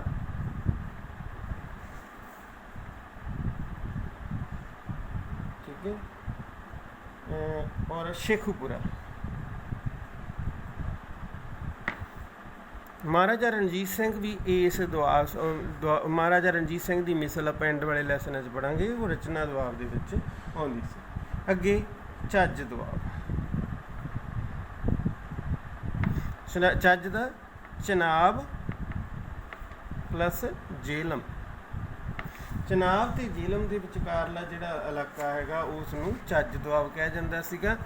ਇਸ ਦਾ ਜਿਹੜਾ ਮੁੱਖ ਨਗਰ ਹੈ ਗੁਜਰਾਤ ਅਤੇ ਸ਼ਾਹਪੁਰ, ਇੱਕ ਭੇਰਾ ਨਗਰ, ਇਹਦੇ ਮੁੱਖ ਸ਼ਹਿਰ ਸੀ, ਠੀਕ ਹੈ। ਤਾਂ ਚੱਜ ਦੁਆਬ ਜੇ ਅਸੀਂ ਨਕਸ਼ੇ 'ਤੇ ਦੇਖਾਂਗੇ, ਆਹ ਛੋਟਾ ਜਿਹਾ ਚਨਾਬ ਅਤੇ ਜੇਹਲਮ ਦੇ ਵਿਚਕਾਰਲਾ। ਲਾਸਟ ਜਿਹੜਾ ਸਾਡੇ ਕੋਲ ਦੁਆਬ ਸਿੰਧ ਸਾਗਰ, ਮੈਂ ਕੱਲ੍ਹ ਵੀ ਤੁਹਾਨੂੰ ਦੱਸਿਆ ਸੀਗਾ। ਆਹ ਜਿਹੜੇ ਸਾਰੇ ਦਰਿਆ ਇੱਥੇ ਮਿਲਦੇ ਆ। ਇੱਧਰਲੇ ਪਾਸੇ ਆ ਦਰਿਆ ਇੰਡਸ, ਜਿਹਨੂੰ ਅਸੀਂ ਸਿੰਧੂ ਦਰਿਆ ਕਹਿੰਦੇ ਹਾਂ, ਸਿੰਧ ਦਰਿਆ, ਅਤੇ ਆਹ ਜਿਹੜਾ ਸਾਡੇ ਕੋਲ ਆ ਜੇਹਲਮ ਦਰਿਆ, ਇਹਨਾਂ ਦਾ ਜਿਹੜਾ ਵਿਚਕਾਰਲਾ ਇਲਾਕਾ, ਇਸ ਨੂੰ ਦੁਆਬ ਸਿੰਧ ਸਾਗਰ ਕਿਹਾ ਜਾਂਦਾ। ਇਹ ਸਭ ਤੋਂ ਘੱਟ ਉਪਜਾਊ ਹੈ।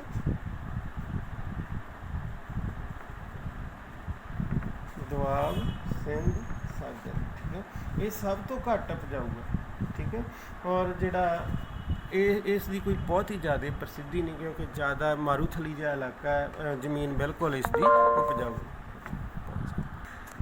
ਉਸ ਤੋਂ ਬਾਅਦ ਆ ਜਾਂਦਾ ਬੇਟਾ ਮੈਦਾਨੀ ਇਲਾਕੇ ਦੇ ਵਿੱਚ। ਇਹ ਤਾਂ 5 ਦੁਆਬੇ ਹੋ ਗਏ। ਮਾਲਵਾ, ਮਾਲਵੇ ਦਾ ਇਲਾਕਾ ਜਿੱਥੇ ਅਸੀਂ ਰਹਿੰਦੇ ਹਾਂ, ਸਾਡਾ ਮੋਗਾ ਸ਼ਹਿਰ ਇੱਥੇ ਆ। ਦਰਿਆ ਸਤਲੁਜ ਤੋਂ ਲੈ ਕੇ ਇੱਥੇ ਕਿ ਜੇ ਦਰਿਆ ਘੱਗਰ ਵਗਦਾ, ਦਰਿਆ ਸਤਲੁਜ ਤੋਂ ਲੈ ਕੇ ਦਰਿਆ ਘੱਗਰ ਦਾ ਵਿਚਕਾਰਲਾ ਜਿਹੜਾ ਇਲਾਕਾ ਹੈ, ਠੀਕ ਹੈ, ਇਹ ਸਾਰਾ ਮਾਲਵਾ। ਮੋਗਾ, ਲੁਧਿਆਣਾ, ਇਹ ਜਿਹੜੇ ਇਹਦੇ ਮੁੱਖ ਸ਼ਹਿਰ ਆ। ਇਹ ਬਹੁਤ ਜ਼ਿਆਦਾ ਪਲੇਨ ਜ਼ਮੀਨ ਹੈਗੀ ਇੱਥੇ, ਠੀਕ ਹੈ। ਔਰ ਜਿਹੜਾ ਘੱਗਰ ਤੋਂ ਲੈ ਕੇ ਆਹ ਦਰਿਆ ਯਮੁਨਾ ਵਗਦਾ, ਜਿਹਨੂੰ ਅੱਜ ਕੱਲ੍ਹ ਦਾ ਅਸੀਂ ਹਰਿਆਣਾ ਕਹਿੰਦੇ ਹਾਂ, ਇਸ ਸਾਰੇ ਨੂੰ ਬਾਂਗਰ ਦਾ ਇਲਾਕਾ ਕਿਹਾ ਜਾਂਦਾ ਸੀਗਾ। ਤਾਂ ਹੁਣ ਬੇਟਾ ਜਿਹੜਾ ਸਾਡਾ ਮੈਦਾਨੀ ਭਾਗ ਆ, ਉਸ ਨੂੰ 5 ਦੁਆਬੇ, ਮਾਲਵਾ, ਬਾਂਗਰ, ਠੀਕ ਹੈ। ਉਸ ਤੋਂ ਬਿਨਾਂ ਅਸੀਂ ਆਹ ਕਰ ਚੁੱਕੇ ਹਾਂ। ਪੰਜਾਬ ਦੀ ਜਦੋਂ ਭੂਗੋਲਿਕ ਪ੍ਰਸਥਿਤੀ ਕਰਦੇ ਹਾਂ ਤਾਂ ਆਹ ਸਾਰਾ ਇਲਾਕਾ ਜਿਹੜਾ ਸੀ ਪਹਾੜੀ ਇਲਾਕਾ, ਉਸ ਤੋਂ ਥੱਲੇ ਤਰਾਈ ਦਾ ਇਲਾਕਾ, ਉਸ ਤੋਂ ਥੱਲੇ ਮੈਦਾਨੀ ਇਲਾਕਾ। ਮੈਦਾਨੀ ਇਲਾਕੇ ਨੂੰ ਅਸੀਂ 5 ਭਾਗਾਂ 'ਚ ਵੰਡਿਆ, 5 ਦੁਆਬੇ, ਮਾਲਵਾ, ਬਾਂਗਰ ਪ੍ਰਦੇਸ਼। ਇਸ ਤੋਂ ਬਿਨਾਂ ਬੇਟਾ ਥੋੜ੍ਹਾ ਇਲਾਕਾ ਜਿਹੜਾ ਪੰਜਾਬ ਦਾ ਮਾਰੂਥਲੀ ਵੀ ਆ, ਆਹ ਵਾਲੀ ਜਿਹੜੀ ਸਾਰੀ ਬੈਲਟ ਆ ਇਹ ਮਾਰੂਥਲੀ ਆ। ਸਾਡਾ ਬਠਿੰਡੇ ਦਾ ਜ਼ਿਲ੍ਹਾ ਥੋੜ੍ਹਾ ਜਿਹਾ ਮਾਰੂਥਲ ਦੀ ਮਾਰ ਦੇ ਵਿੱਚ ਆ। ਆਹ ਰਾਜਸਥਾਨ ਦੇ ਨਾਲ ਜਿਹੜੀਆਂ ਆਹ ਰਾਜਪੂਤਾਨਾ ਹੈ, ਠੀਕ ਹੈ। ਆਹ ਜਿਹੜਾ ਇਲਾਕਾ ਸੀ ਇਹ ਰਾਜਸਥਾਨ, ਜਿਹੜਾ ਅੱਜ ਕੱਲ੍ਹ ਇਹਨੂੰ ਉਸ ਵੇਲੇ ਰਾਜਪੂਤਾਨਾ ਕਿਹਾ ਜਾਂਦਾ ਸੀ। ਅਤੇ ਆਹ ਜਿਹੜਾ ਇਲਾਕਾ ਇਹ ਸਾਰਾ ਮਾਰੂਥਲੀ, ਇਸ ਨੂੰ ਅਸੀਂ ਦੱਖਣ ਅਤੇ ਦੱਖਣ ਪੱਛਮ ਦਾ ਮਾਰੂਥਲ ਕਹਿੰਦੇ ਹਾਂ। ਤੀਜਾ ਜਿਹੜਾ ਤੁਹਾਨੂੰ ਦੱਸਿਆ ਸੀਗਾ ਤਰਾਈ ਦਾ ਇਲਾਕਾ,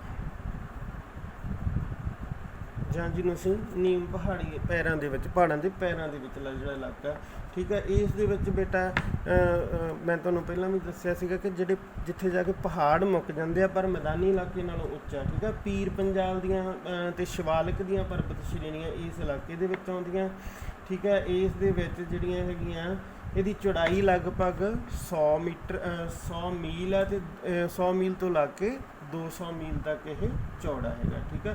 ਗੁਰਦਾਸਪੁਰ, ਹੁਸ਼ਿਆਰਪੁਰ, ਅੰਬਾਲਾ ਜਿਹੜੇ ਇਸ ਤਰਾਈ ਦੇ ਪ੍ਰਦੇਸ਼ ਦੇ ਵਿੱਚ ਆਉਂਦੇ ਆ, ਠੀਕ ਹੈ। ਇਹਦੇ ਵਿੱਚ ਪਾਕਿਸਤਾਨ ਦੇ ਵਿੱਚ ਸਿਆਲਕੋਟ ਆ ਜਾਂਦਾ, ਠੀਕ ਹੈ। ਇਹਦੇ ਵਿੱਚ ਥੋੜ੍ਹੇ ਬਹੁਤ ਚਟਾਨਾਂ ਵਾਲੇ ਵੀ ਇਲਾਕੇ ਆਉਂਦੇ ਆ, ਇੱਥੇ ਵਰਖਾ ਕਾਫੀ ਹੁੰਦੀ ਆ। ਇਹ ਮੈਦਾਨੀ ਖੇਤਰ ਜਿਹੜਾ ਹੈਗਾ ਉਹਦੇ ਨਾਲੋਂ ਥੋੜ੍ਹਾ ਜਿਹਾ ਘੱਟ ਉਪਜਾਊ ਆ। ਇਸ ਇਲਾਕੇ ਦੀ ਜ਼ਮੀਨ ਹੈ ਜਿਹੜੀ ਥੋੜ੍ਹੀ ਜਿਹੀ ਪਥਰੀਲੀ ਹੈ, ਔਰ ਜਿਹੜਾ ਅੱਜ ਕੱਲ੍ਹ ਤਾਂ ਇਹ ਇਲਾਕਾ ਕਾਫੀ ਵਿਕਸਿਤ ਹੋ ਗਿਆ, ਪਰ ਲੰਬਾ ਸਮਾਂ ਜਿਹੜਾ ਇਹ ਇਲਾਕਾ ਬਹੁਤਾ ਜ਼ਿਆਦਾ ਵਿਕਸਿਤ ਨਹੀਂ ਸੀਗਾ। ਕਣਕ, ਚੌਲ ਅਤੇ ਮੱਕੀ ਜਿਹੜੀਆਂ ਇੱਥੋਂ ਦੀਆਂ ਪ੍ਰਮੁੱਖ ਫਸਲਾਂ ਸੀਗੀਆਂ। ਤਰਾਈ ਦਾ ਇਲਾਕਾ ਮੈਂ ਤੁਹਾਨੂੰ ਨਕਸ਼ੇ ਦੇ ਉੱਤੇ ਦਿਖਾਉਣਾ। ਤਰਾਈ ਦਾ ਜਿਹੜਾ ਤੁਹਾਨੂੰ ਮੈਂ ਦੱਸਿਆ ਸੀ ਸਾਰਾ ਇਲਾਕਾ ਇਹ ਤਰਾਈ ਦਾ ਇਲਾਕਾ ਆ ਜਾਂਦਾ, ਜਿਹੜਾ ਡਾਟਡ ਦਿਖਾਇਆ ਹੋਇਆ। ਤਾਂ ਬੇਟਾ ਇਹ ਹੋ ਗਈਆਂ ਪੰਜਾਬ ਦੀਆਂ ਭੂਗੋਲਿਕ ਵਿਸ਼ੇਸ਼ਤਾਵਾਂ।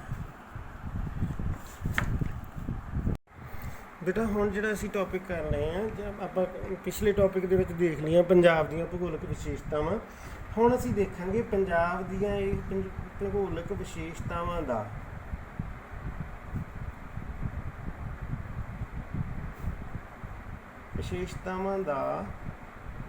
ਇਤਿਹਾਸ 'ਤੇ ਕੀ ਪ੍ਰਭਾਵ ਪਿਆ।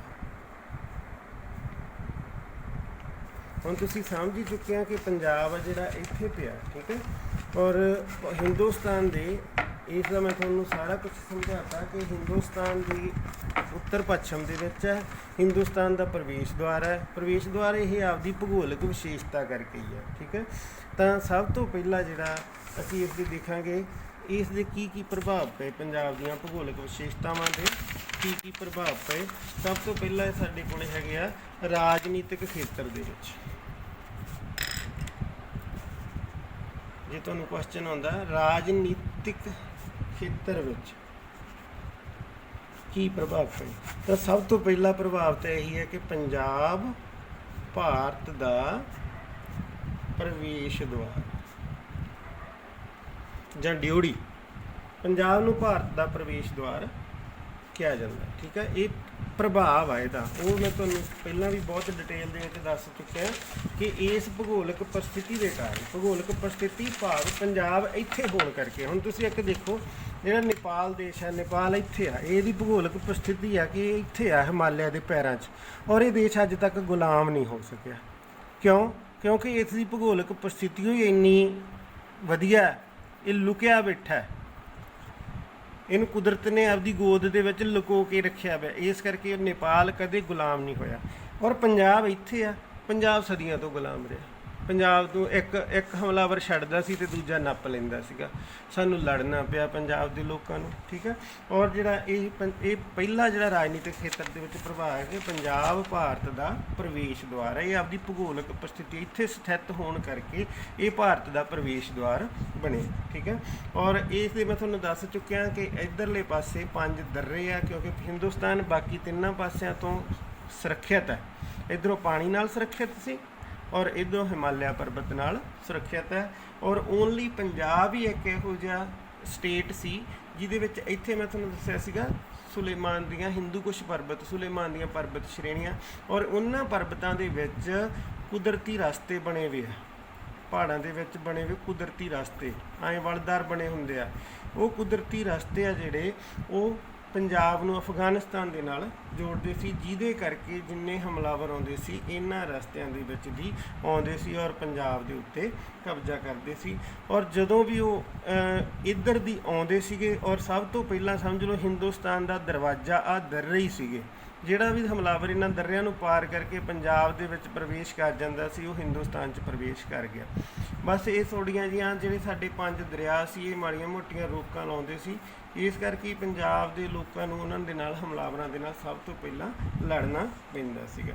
ਔਰ ਸਾਰੇ ਜੇ ਅਸੀਂ ਸ਼ੁਰੂ ਤੋਂ ਦੇਖੀਏ ਤਾਂ ਸਭ ਤੋਂ ਪਹਿਲਾਂ ਪੰਜਾਬ ਦੇ ਉੱਤੇ ਕਿਹਨਾਂ ਨੇ ਹਮਲਾ ਕੀਤਾ? ਯੂਨਾਨੀ ਪੰਜਾਬ ਦੇ ਵਿੱਚ ਆਏ, ਸਿਕੰਦਰ, ਠੀਕ ਹੈ, ਈਰਾਨੀ, ਠੀਕ ਹੈ, ਕੁਸ਼ਾਨ, ਕਨਿਸ਼ਕ ਜਿਹੜਾ ਉਹਨਾਂ ਦਾ ਸੀਗਾ ਸ਼ਾਸਕ ਬਹੁਤ, ਠੀਕ ਹੈ, ਤੁਰਕ, ਮੰਗੋਲ ਤੇ ਦੁਰਾਨੀ, ਅਫਗਾਨੀ, ਇੰਨੇ ਲੋਕਾਂ ਨੇ ਪੰਜਾਬ ਦੇ ਉੱਤੇ ਹਮਲੇ ਕੀਤੇ ਔਰ ਪੰਜਾਬ ਦੇ ਲੋਕਾਂ ਦੀ ਲੁੱਟਮਾਰ ਕੀਤੀ। ਔਰ ਇਹ ਸਾਰੇ ਜਿੰਨੇ ਵੀ ਹਮਲਾਵਰ ਸੀ ਇਹ ਪੰਜਾਬ ਦੇ ਰਸਤੇ ਹੀ ਭਾਰਤ ਦੇ ਵਿੱਚ ਆਉਂਦੇ ਸੀ, ਇਸ ਕਰਕੇ ਪੰਜਾਬ ਨੂੰ ਭਾਰਤ ਦਾ ਪ੍ਰਵੇਸ਼ ਦੁਆਰ ਕਿਹਾ ਜਾਂਦਾ ਸੀ। ਦੂਸਰਾ ਹੈਗਾ ਬੇਟਾ ਉੱਤਰੀ ਪਹਾੜ ਜਾਂ ਹਿਮਾਲਿਆ ਪਰਬਤ ਦਾ ਪ੍ਰਭਾਵ। ਇਹ ਜਿਹੜਾ ਸੀਗਾ ਰਾਜਨੀਤਿਕ ਖੇਤਰ ਦੇ ਵਿੱਚ ਅਸੀਂ ਦੇਖਦੇ ਹਾਂ ਪੰਜਾਬ ਹਿਮਾਲਿਆ ਦਾ ਪ੍ਰਭਾਵ। ਤਾਂ ਹਿਮਾਲਿਆ ਪੰਜਾਬ, ਜੇ ਹਿੰਦੁਸਤਾਨ ਇਸ ਪਾਸਿਓਂ ਸੁਰੱਖਿਅਤ ਤਾਂ ਪੰਜਾਬ ਵੀ ਇਸ ਪਾਸਿਓਂ ਸੁਰੱਖਿਅਤ ਰਿਹਾ। ਤਾਂ ਉੱਤਰ ਵਾਲੇ ਪਾਸੇ ਵਿਸ਼ਾਲ ਹਿਮਾਲਿਆ ਹੋਣ ਕਰਕੇ ਇੱਧਰਲੇ ਪਾਸਿਓਂ ਸਾਨੂੰ ਕਦੇ ਕੋਈ ਬਹੁਤਾ ਜ਼ਿਆਦਾ ਖਤਰਾ ਨਹੀਂ ਰਿਹਾ। ਕੋਈ ਵੀ ਧਾੜਵੀ ਜਿਹੜਾ ਵੀ ਕੋਈ ਸੀਗਾ ਇੱਧਰੋਂ ਦੀ ਤਾਂ ਆ ਸਕਦਾ ਸੀ, ਇੱਧਰੋਂ ਦੀ ਕੋਈ ਨਹੀਂ ਹਿੰਮਤ ਕਰਦਾ ਸੀਗਾ। ਤਾਂ ਜਿਹੜਾ ਹਿਮਾਲਿਆ ਪਰਬਤ ਆ ਇਹ ਪੰਜਾਬ ਦੇ ਲਈ ਇੱਕ ਵਰਦਾਨ ਸਿੱਧ ਹੋਇਆ, ਕਿਉਂਕਿ ਆਪਾਂ ਦੇਖਦੇ ਹਾਂ ਜੇ ਪੰਜਾਬ ਦੇ ਇਲਾਕੇ ਮੈਦਾਨੀ ਇਲਾਕੇ ਉਪਜਾਊ ਆ ਤਾਂ ਹਿਮਾਲਿਆ ਪਰਬਤ ਕਰਕੇ ਉਪਜਾਊ ਆ, ਕਿਉਂਕਿ ਜਿੰਨੀ ਸਾਰੀ ਸਾਡੇ ਪੰਜਾਬ ਦੀ ਮਿੱਟੀ ਆ ਉਹ ਸਾਰੀ ਦੀ ਸਾਰੀ ਮੈਦਾਨੀ ਇਲਾਕੇ ਆ। ਮਿੱਟੀ ਹਿਮਾਲਿਆ ਪਰਬਤ ਤੋਂ ਜਿਹੜੀ ਆਉਂਦੀ ਆ ਨਦੀਆਂ ਦੇ ਰਾਹੀਂ ਰੋੜ ਕੇ ਲਿਆਂਦੀ ਜਾਂਦੀ ਆ ਔਰ ਸਾਡੀਆਂ ਇਹ 5 ਨਦੀਆਂ ਸਾਰਾ ਸਾਲ ਵਗਦੀਆਂ, ਜਿਹਦੇ ਕਰਕੇ ਸਾਡਾ ਪੰਜਾਬ ਇੰਨਾ ਉਪਜਾਊ ਆ। ਔਰ ਹਿਮਾਲਿਆ ਦੇ ਨਾਲ ਟਕਰਾ ਕੇ ਤੁਸੀਂ ਜੀਓਗ੍ਰਾਫੀ 'ਚ ਪੜ੍ਹਿਆ ਹੋਊਗਾ ਇੱਧਰੋਂ ਜਿਹੜੀਆਂ ਮੌਨਸੂਨ ਪਾਉਣਾ ਜਾਂਦੀਆਂ ਔਰ ਜਦੋਂ ਵਾਪਸ ਆਉਂਦੀਆਂ ਉਹ ਇਹ ਸਾਰੇ ਮੈਦਾਨੀ ਇਲਾਕੇ 'ਚ ਵਰਖਾ ਕਰਦੀਆਂ ਆਉਂਦੀਆਂ। ਤਾਂ ਹਿਮਾਲਿਆ ਸਾਡੇ ਪੰਜਾਬ ਦੇ ਵਾਸਤੇ ਇੱਕ ਵਰਦਾਨ ਹੈ। ਤੀਜਾ ਬੇਟਾ ਪੰਜਾਬ ਨਿਰਣਾਇਕ ਯੁੱਧਾਂ ਦਾ ਅਖਾੜਾ। ਨਿਰਣਾਇਕ ਯੁੱਧ ਭਾਵ ਉਹ ਯੁੱਧ ਜਿਨ੍ਹਾਂ ਨੇ ਪੂਰੇ ਹਿੰਦੁਸਤਾਨ ਦੀ ਕਿਸਮਤ ਦਾ ਫੈਸਲਾ ਕਰਨਾ ਹੁੰਦਾ ਸੀ। ਉਹ ਯੁੱਧ ਜਿਨ੍ਹਾਂ ਨੇ ਪੂਰੇ ਹਿੰਦੁਸਤਾਨ ਦੇ ਉੱਤੇ ਕੌਣ ਸ਼ਾਸਨ ਕਰੂਗਾ ਇਹ ਫੈਸਲਾ ਕਰਨਾ ਹੁੰਦਾ ਸੀ, ਨਿਰਣਾ ਲੈਣਾ ਹੁੰਦਾ ਸੀਗਾ। ਤਾਂ ਉਹਨਾਂ ਸਾਰੇ ਨਿਰਣਾਇਕ ਯੁੱਧਾਂ ਦਾ ਅਖਾੜਾ ਪੰਜਾਬ ਰਿਹਾ।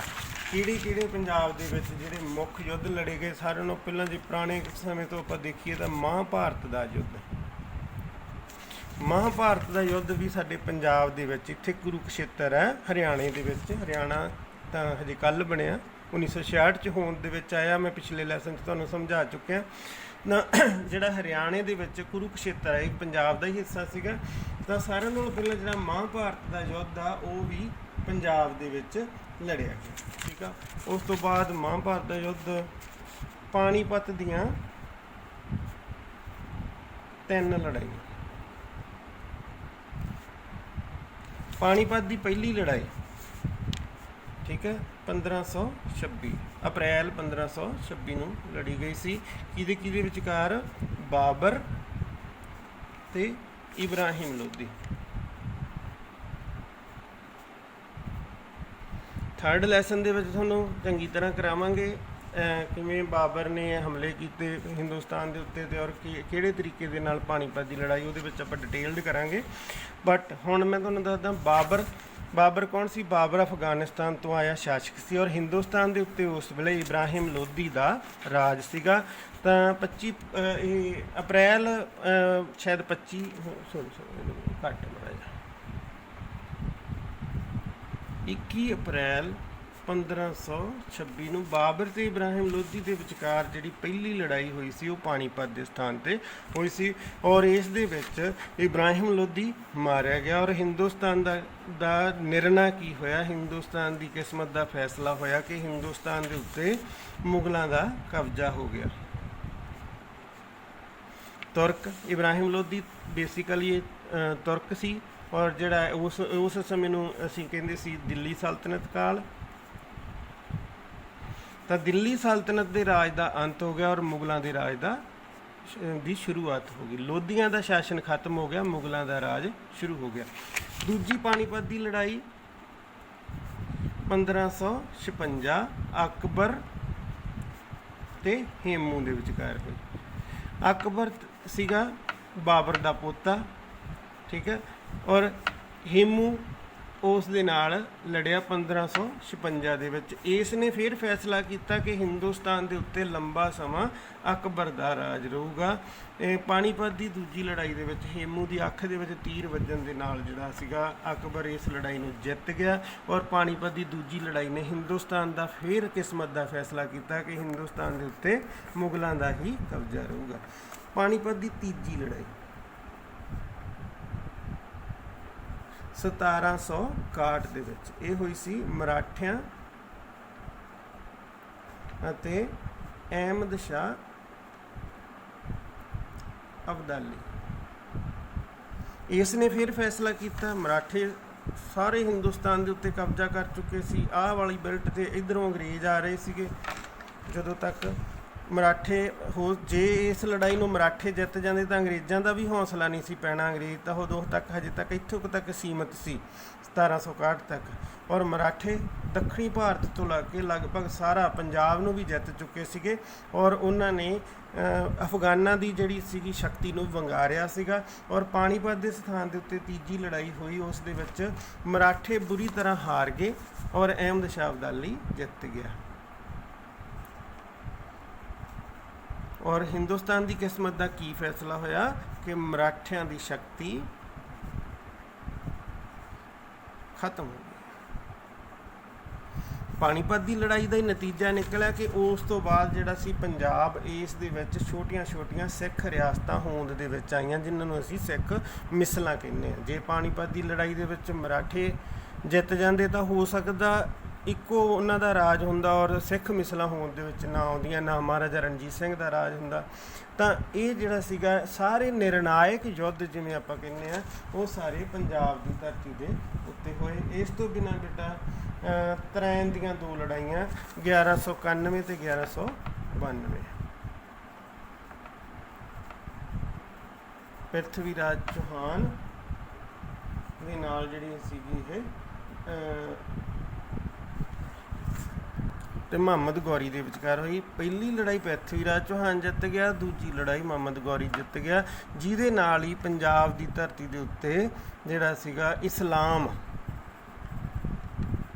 ਇਸਲਾਮ ਧਰਮ ਪੰਜਾਬ ਦੇ ਵਿੱਚ ਉਸ ਵੇਲੇ ਆਇਆ। ਤੁਸੀਂ ਇਹ ਦੇਖੋ, ਉਸ ਵੇਲੇ ਦਾ ਆਇਆ ਇਸਲਾਮ ਧਰਮ। 1947 ਤੱਕ ਇੰਨੇ ਲੋਕਾਂ ਨੇ ਇਸਲਾਮ ਧਰਮ ਨੂੰ ਗ੍ਰਹਿਣ ਕਰ ਲਿਆ ਸੀਗਾ ਕਿ ਸਾਡਾ ਜਿਹੜਾ ਪੰਜਾਬ ਸੀਗਾ ਉਸ ਦਾ ਇੱਕ ਵੱਡਾ ਹਿੱਸਾ ਆ ਮੁਸਲਮਾਨ ਜਿਹੜੇ ਇਸਲਾਮ ਧਰਮ ਨੂੰ ਮੰਨਣ ਵਾਲੇ ਸੀ ਉਹਨਾਂ ਨੂੰ ਕੱਟ ਕੇ ਦੇ ਦਿੱਤਾ ਗਿਆ, ਜਿਹਨੂੰ ਅੱਜ ਕੱਲ੍ਹ ਪੱਛਮੀ ਪੰਜਾਬ ਕਿਹਾ ਜਾਂਦਾ, ਜਿਹੜਾ ਪਾਕਿਸਤਾਨ ਦੇ ਵਿੱਚ ਹੈ। ਠੀਕ ਹੈ।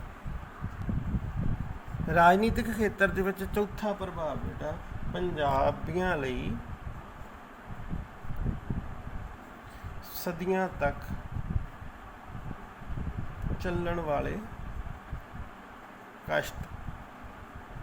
ਪੰਜਾਬੀਆਂ ਨੇ ਇਸ ਭੂਗੋਲਿਕ ਪ੍ਰਸਥਿਤੀ ਦੇ ਕਰਕੇ ਸਦੀਆਂ ਤੱਕ ਜ਼ੁਲਮ ਸਹੇ ਆ, ਸਦੀਆਂ ਤੱਕ ਕਸ਼ਟ ਸਹੇ ਆ। ਭਲਾ ਜਿੰਨੋਂ ਵੀ ਹਮਲਾਵਰ, ਜਿਵੇਂ ਮੈਂ ਤੁਹਾਨੂੰ ਪਹਿਲਾਂ ਦੱਸ ਚੁੱਕਿਆ ਕਿ ਜਿੰਨੇ ਹਮਲਾਵਰ ਆਉਂਦੇ ਸੀ ਸਭ ਤੋਂ ਪਹਿਲਾਂ ਪੰਜਾਬ ਦੇ ਲੋਕਾਂ ਦੀ ਕੁੱਟਮਾਰ ਕਰਦੇ ਸੀਗੇ, ਪੰਜਾਬ ਦੇ ਲੋਕਾਂ ਨੂੰ ਲੁੱਟਦੇ ਸੀ, ਸਾਡੀਆਂ ਫਸਲਾਂ ਦਾ ਨਾਸ਼ ਹੋ ਜਾਂਦਾ ਸੀ, ਔਰ ਪੰਜਾਬ ਦੀਆਂ ਜਿਹੜੀਆਂ ਇਸਤਰੀਆਂ ਉਹਨਾਂ ਨੂੰ ਚੁੱਕ ਕੇ ਲੈ ਜਾਂਦੇ ਸੀਗੇ, ਪੰਜਾਬ ਦੇ ਲੋਕਾਂ ਨੂੰ ਲੁੱਟ ਲੈਂਦੇ ਸੀਗੇ, ਔਰ ਸਦੀਆਂ ਤੱਕ ਅਤਿਆਚਾਰ, ਜ਼ੁਲਮ, ਜਿਹੜੇ ਕਸ਼ਟ ਆ ਉਹਨਾਂ ਦੀ ਲਪੇਟ ਦੇ ਵਿੱਚ ਜਿਹੜਾ ਪੰਜਾਬ ਆਪਣੀ ਇਸ ਭੂਗੋਲਿਕ ਪ੍ਰਸਥਿਤੀ ਦੇ ਕਰਕੇ ਪੰਜਾਬ ਦੇ ਲੋਕਾਂ ਨੇ ਇਹ ਵਾਲੇ ਸਾਰੇ ਸੰਤਾਪ ਭੋਗੇ। ਨੈਕਸਟ ਹੈਗਾ ਉੱਤਰ ਪੱਛਮੀ ਸੀਮਾ ਦੀ ਸਮੱਸਿਆ।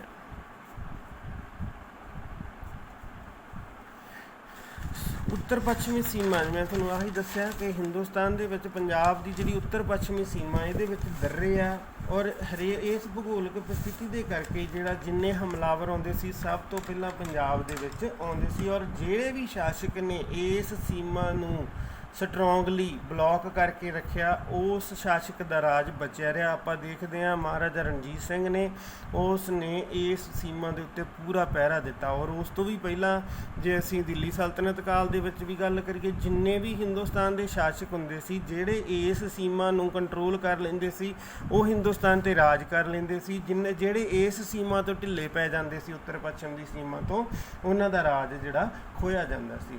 ਇਸ ਤੋਂ ਬਿਨਾਂ ਜਿਹੜੇ ਆਹ ਵਾਲਾ ਇਲਾਕਾ, ਇਸ ਦੇ ਵਿੱਚ ਇੱਧਰੋਂ ਕਬੀਲੇ ਜਿਹੜੇ ਸੀ ਉਹ ਆ ਕੇ ਲੁੱਟਮਾਰ ਕਰਕੇ ਇਹਨਾਂ ਲੋਕਾਂ ਨੂੰ ਤਾਂ ਆਮ ਹੀ ਲੁੱਟ ਲੈਂਦੇ ਸੀਗੇ, ਆਮ ਹੀ ਲੁੱਟ ਕੇ ਵਾਪਸ ਮੁੜ ਜਾਂਦੇ ਸੀਗੇ। ਅੱਜ ਵੀ ਜਿਹੜਾ ਪਾਕਿਸਤਾਨ ਦੇ ਵਿੱਚ ਇਹ ਵਾਲਾ ਇਲਾਕਾ ਹੈਗਾ, ਇਸ ਨੂੰ ਨਾਰਥ ਵੈਸਟ ਫਰੰਟੀਅਰ ਸਟੇਟ ਕਿਹਾ ਜਾਂਦਾ ਉੱਥੇ। ਔਰ ਇੱਥੇ ਅੱਜ ਵੀ ਟਿਕਾ ਨਹੀਂ ਹੈਗਾ ਗਾ, ਇੱਥੇ ਅੱਜ ਵੀ ਪੂਰੀ ਸਮੱਸਿਆ ਬਣੀ ਹੋਈ ਹੈ। ਇੱਥੇ ਪਾਕਿਸਤਾਨ ਦੀ ਸਰਕਾਰ ਦੇ ਕੰਟਰੋਲ ਦੇ ਵਿੱਚ ਬਹੁਤਾ ਜ਼ਿਆਦਾ ਕੁਝ ਵੀ ਨਹੀਂ ਹੈਗਾ। ਅਗਲਾ ਪੁਆਇੰਟ ਹੈਗਾ ਪੰਜਾਬ ਦੇ ਜੰਗਲਾਂ ਅਤੇ ਪਰਬਤਾਂ ਦਾ ਪ੍ਰਭਾਵ। ਪੰਜਾਬ ਦਾ ਜਿਹੜਾ ਬਹੁਤਾ ਇਲਾਕਾ ਸੀਗਾ ਉਹ ਜੰਗਲ ਸੀ ਔਰ ਪਹਾੜੀ ਇਲਾਕੇ ਦਾ, ਇਹਨਾਂ ਦਾ ਵੀ ਬਹੁਤ ਪ੍ਰਭਾਵ ਰਿਹਾ ਪੰਜਾਬ ਦੀ ਰਾਜਨੀਤੀ ਦੇ ਵਿੱਚ। ਕਿਵੇਂ? ਜਦੋਂ ਵੀ ਜਿਵੇਂ ਅਸੀਂ ਗੱਲ ਕਰਦੇ ਹਾਂ ਬੰਦਾ ਬਹਾਦਰ ਦੇ ਦੇਹਾਂਤ ਤੋਂ ਬਾਅਦ 1716 ਤੋਂ ਬਾਅਦ 1716 ਤੋਂ ਲੈ ਕੇ 1767 ਤੱਕ ਦਾ ਸਮਾਂ ਘੋਰ ਅਤਿਆਚਾਰਾਂ ਦਾ ਦੌਰ ਰਿਹਾ। ਇਸ ਕਾਲ ਦੇ ਵਿੱਚ ਪੰਜਾਬ ਦੇ ਲੋਕਾਂ ਦੇ ਉੱਤੇ ਬਹੁਤ ਜ਼ਿਆਦਾ ਅਤਿਆਚਾਰ ਹੋਏ ਔਰ ਹਮਲਾਵਰ ਜਦੋਂ ਵੀ ਆਉਂਦੇ ਸੀ ਤਾਂ ਫਿਰ ਇਸ ਕਾਲ ਦੇ ਵਿੱਚ ਜਿਹੜੇ ਪੰਜਾਬ ਦੇ ਲੋਕ ਸੀ ਉਹ ਆਪਦੇ ਘਰ-ਬਾਰ ਛੱਡ ਕੇ ਉਹ ਜੰਗਲਾਂ ਪਹਾੜਾਂ ਦੀ ਸ਼ਰਨ ਲੈਂਦੇ ਸੀ। ਇਹ ਤੋਂ ਬਿਨਾਂ ਜਦੋਂ ਵੀ ਕੋਈ ਹਮਲਾਵਰ ਆਉਂਦਾ ਸੀ, ਪੰਜਾਬ ਦੇ ਲੋਕਾਂ ਨੂੰ ਪਤਾ ਲੱਗਦਾ ਸੀਗਾ ਕਿ ਧਾੜ ਚੜ੍ਹ ਪਈ ਆ ਅਫਗਾਨਿਸਤਾਨ ਵਾਲੇ ਪਾਸਿਓਂ, ਕੋਈ ਧਾੜ ਵੀ ਆ ਰਿਹਾ, ਤਾਂ ਪੰਜਾਬ ਦੇ ਲੋਕ ਜੰਗਲਾਂ ਅਤੇ ਪਹਾੜਾਂ ਦੀ ਸ਼ਰਨ ਲੈਂਦੇ ਸੀ, ਜੰਗਲਾਂ ਅਤੇ ਪਹਾੜਾਂ ਦੇ ਵਿੱਚ ਜਾ ਕੇ ਲੁਕ ਜਾਂਦੇ ਸੀਗੇ। ਤਾਂ ਇਸ ਜੰਗਲਾਂ ਅਤੇ ਪਹਾੜਾਂ ਨੇ ਪੰਜਾਬ ਦੇ ਲੋਕਾਂ ਨੂੰ ਇੱਕ ਸ਼ਰਨ ਦਿੱਤੀ, ਉਹਨਾਂ ਨੂੰ ਔਖੇ ਸਮੇਂ ਦੇ ਵਿੱਚ ਬਚਾ ਕੇ ਰੱਖਿਆ। ਜੇ ਆਪਾਂ ਗੱਲ ਕਰੀਏ ਮੀਰ ਮੰਨੂ ਹੋਇਆ, ਅਹਿਮਦ ਸ਼ਾਹ ਅਬਦਾਲੀ ਹੋਇਆ, ਜਿਨ੍ਹਾਂ ਨੇ ਇਹ ਕਸਮਾਂ ਖਾ ਲਈਆਂ ਸੀ ਕਿ ਪੰਜਾਬ ਦੇ ਵਿੱਚੋਂ ਸਿੱਖਾਂ ਨੂੰ ਬਿਲਕੁਲ ਖਤਮ ਕਰ ਦਿੱਤਾ ਜਾਊਗਾ, ਉਹ ਸਿੱਖਾਂ ਨੂੰ ਖਤਮ ਕਰਨ ਦੇ ਵਿੱਚ ਕਾਮਯਾਬ ਨਹੀਂ ਹੋ ਸਕੇ, ਜਿਹਦਾ ਇੱਕੋ ਇੱਕ ਕਾਰਨ ਸੀ ਪੰਜਾਬ ਦੇ ਜੰਗਲਾਂ ਅਤੇ ਪਹਾੜਾਂ ਦਾ ਪ੍ਰਭਾਵ। ਕਿਉਂਕਿ ਜਦੋਂ ਵੀ ਉਹਨਾਂ ਦੇ ਉੱਤੇ ਹਮਲਾ ਕਰਦੇ ਸੀ ਤਾਂ ਸਿੱਖ ਜਿਹੜੇ ਸੀ ਉਹ ਜੰਗਲਾਂ ਪਹਾੜਾਂ ਦੇ ਵਿੱਚ ਸ਼ਰਨ ਲੈ ਲੈਂਦੇ ਸੀ, ਆਪਦੇ ਘਰ ਛੱਡ ਕੇ ਜੰਗਲਾਂ ਪਹਾੜਾਂ ਦੇ ਵਿੱਚ ਜਾ ਕੇ ਛੁਪ ਜਾਂਦੇ ਸੀਗੇ ਅਤੇ ਦੁਸ਼ਮਣ ਵਾਸਤੇ ਉਹਨਾਂ ਨੂੰ ਲੱਭਣਾ ਬਹੁਤ ਔਖਾ ਹੁੰਦਾ ਸੀ। ਤਾਂ ਫਿਰ ਉਹ ਛਾਪਾਮਾਰ ਯੁੱਧ ਕਰਦੇ ਸੀ। ਛਾਪਾਮਾਰ ਯੁੱਧ ਦੇ ਨਾਲ ਉਹ ਦੁਸ਼ਮਣ ਦੇ ਨੱਕ 'ਚ ਦਮ ਕਰਕੇ ਰੱਖਦੇ ਸੀਗੇ। ਤਾਂ ਇਹਨਾਂ ਜੰਗਲਾਂ ਅਤੇ ਪਹਾੜਾਂ ਨੇ ਪੰਜਾਬ ਦੇ ਰਾਜਨੀਤਿਕ ਖੇਤਰ ਦੇ ਵਿੱਚ ਬਹੁਤ ਜ਼ਿਆਦਾ ਪ੍ਰਭਾਵ ਪਾਇਆ। ਨੈਕਸਟ ਹੈ ਬੇਟਾ ਪੰਜਾਬ ਦੀਆਂ ਨਦੀਆਂ ਦਾ ਪ੍ਰਭਾਵ।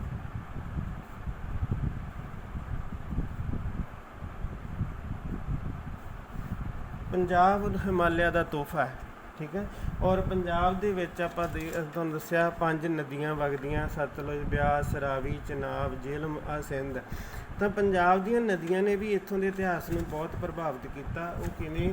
ਜਦੋਂ ਵੀ ਕੋਈ ਹਮਲਾਵਰ ਆਉਂਦਾ ਸੀਗਾ ਤਾਂ ਉਸ ਨੂੰ ਇੱਕ ਨਦੀ ਜਦੋਂ ਪਾਰ ਕਰਕੇ ਇਸ ਇਲਾਕੇ ਨੂੰ ਜਿੱਤ ਲਿਆ ਤਾਂ ਅਗਲੀ ਨਦੀ ਪਾਰ ਕਰਨ ਨੂੰ ਥੋੜ੍ਹਾ ਟਾਈਮ ਲੱਗਦਾ ਸੀ। ਓਨੇ ਸਮੇਂ ਦੇ ਵਿੱਚ ਜਿਹੜੇ ਨਦੀ ਤੋਂ ਪਾਰ ਦੂਜੇ ਲੋਕ ਹੁੰਦੇ ਸੀਗੇ ਉਹਨਾਂ ਨੂੰ ਲੜਾਈ ਦੇ ਵਿੱਚ ਸੰਭਲਣ ਦਾ ਮੌਕਾ ਮਿਲ ਜਾਂਦਾ ਸੀ, ਆਪਦੀ ਤਿਆਰੀ ਕਰਨ ਦਾ ਮੌਕਾ ਮਿਲ ਜਾਂਦਾ ਸੀ। ਜਿਵੇਂ ਹਮਲਾਵਰ ਨੇ ਸਿੰਧ ਪਾਰ ਕੀਤੀ ਤਾਂ ਇੱਥੋਂ ਤੱਕ ਲੋਕਾਂ ਨੂੰ ਪਤਾ ਲੱਗ ਜਾਂਦਾ ਸੀਗਾ ਕਿ ਜਿਵੇਂ ਅਬਦਾਲੀ ਆ ਰਿਹਾ, ਉਹਨੇ ਸਿੰਧ ਨਦੀ ਪਾਰ ਕਰ ਲਈ ਆ, ਉਸ ਤੋਂ ਬਾਅਦ ਉਹਨੇ ਜੇਹਲਮ ਪਾਰ ਕਰ ਲਈ ਆ।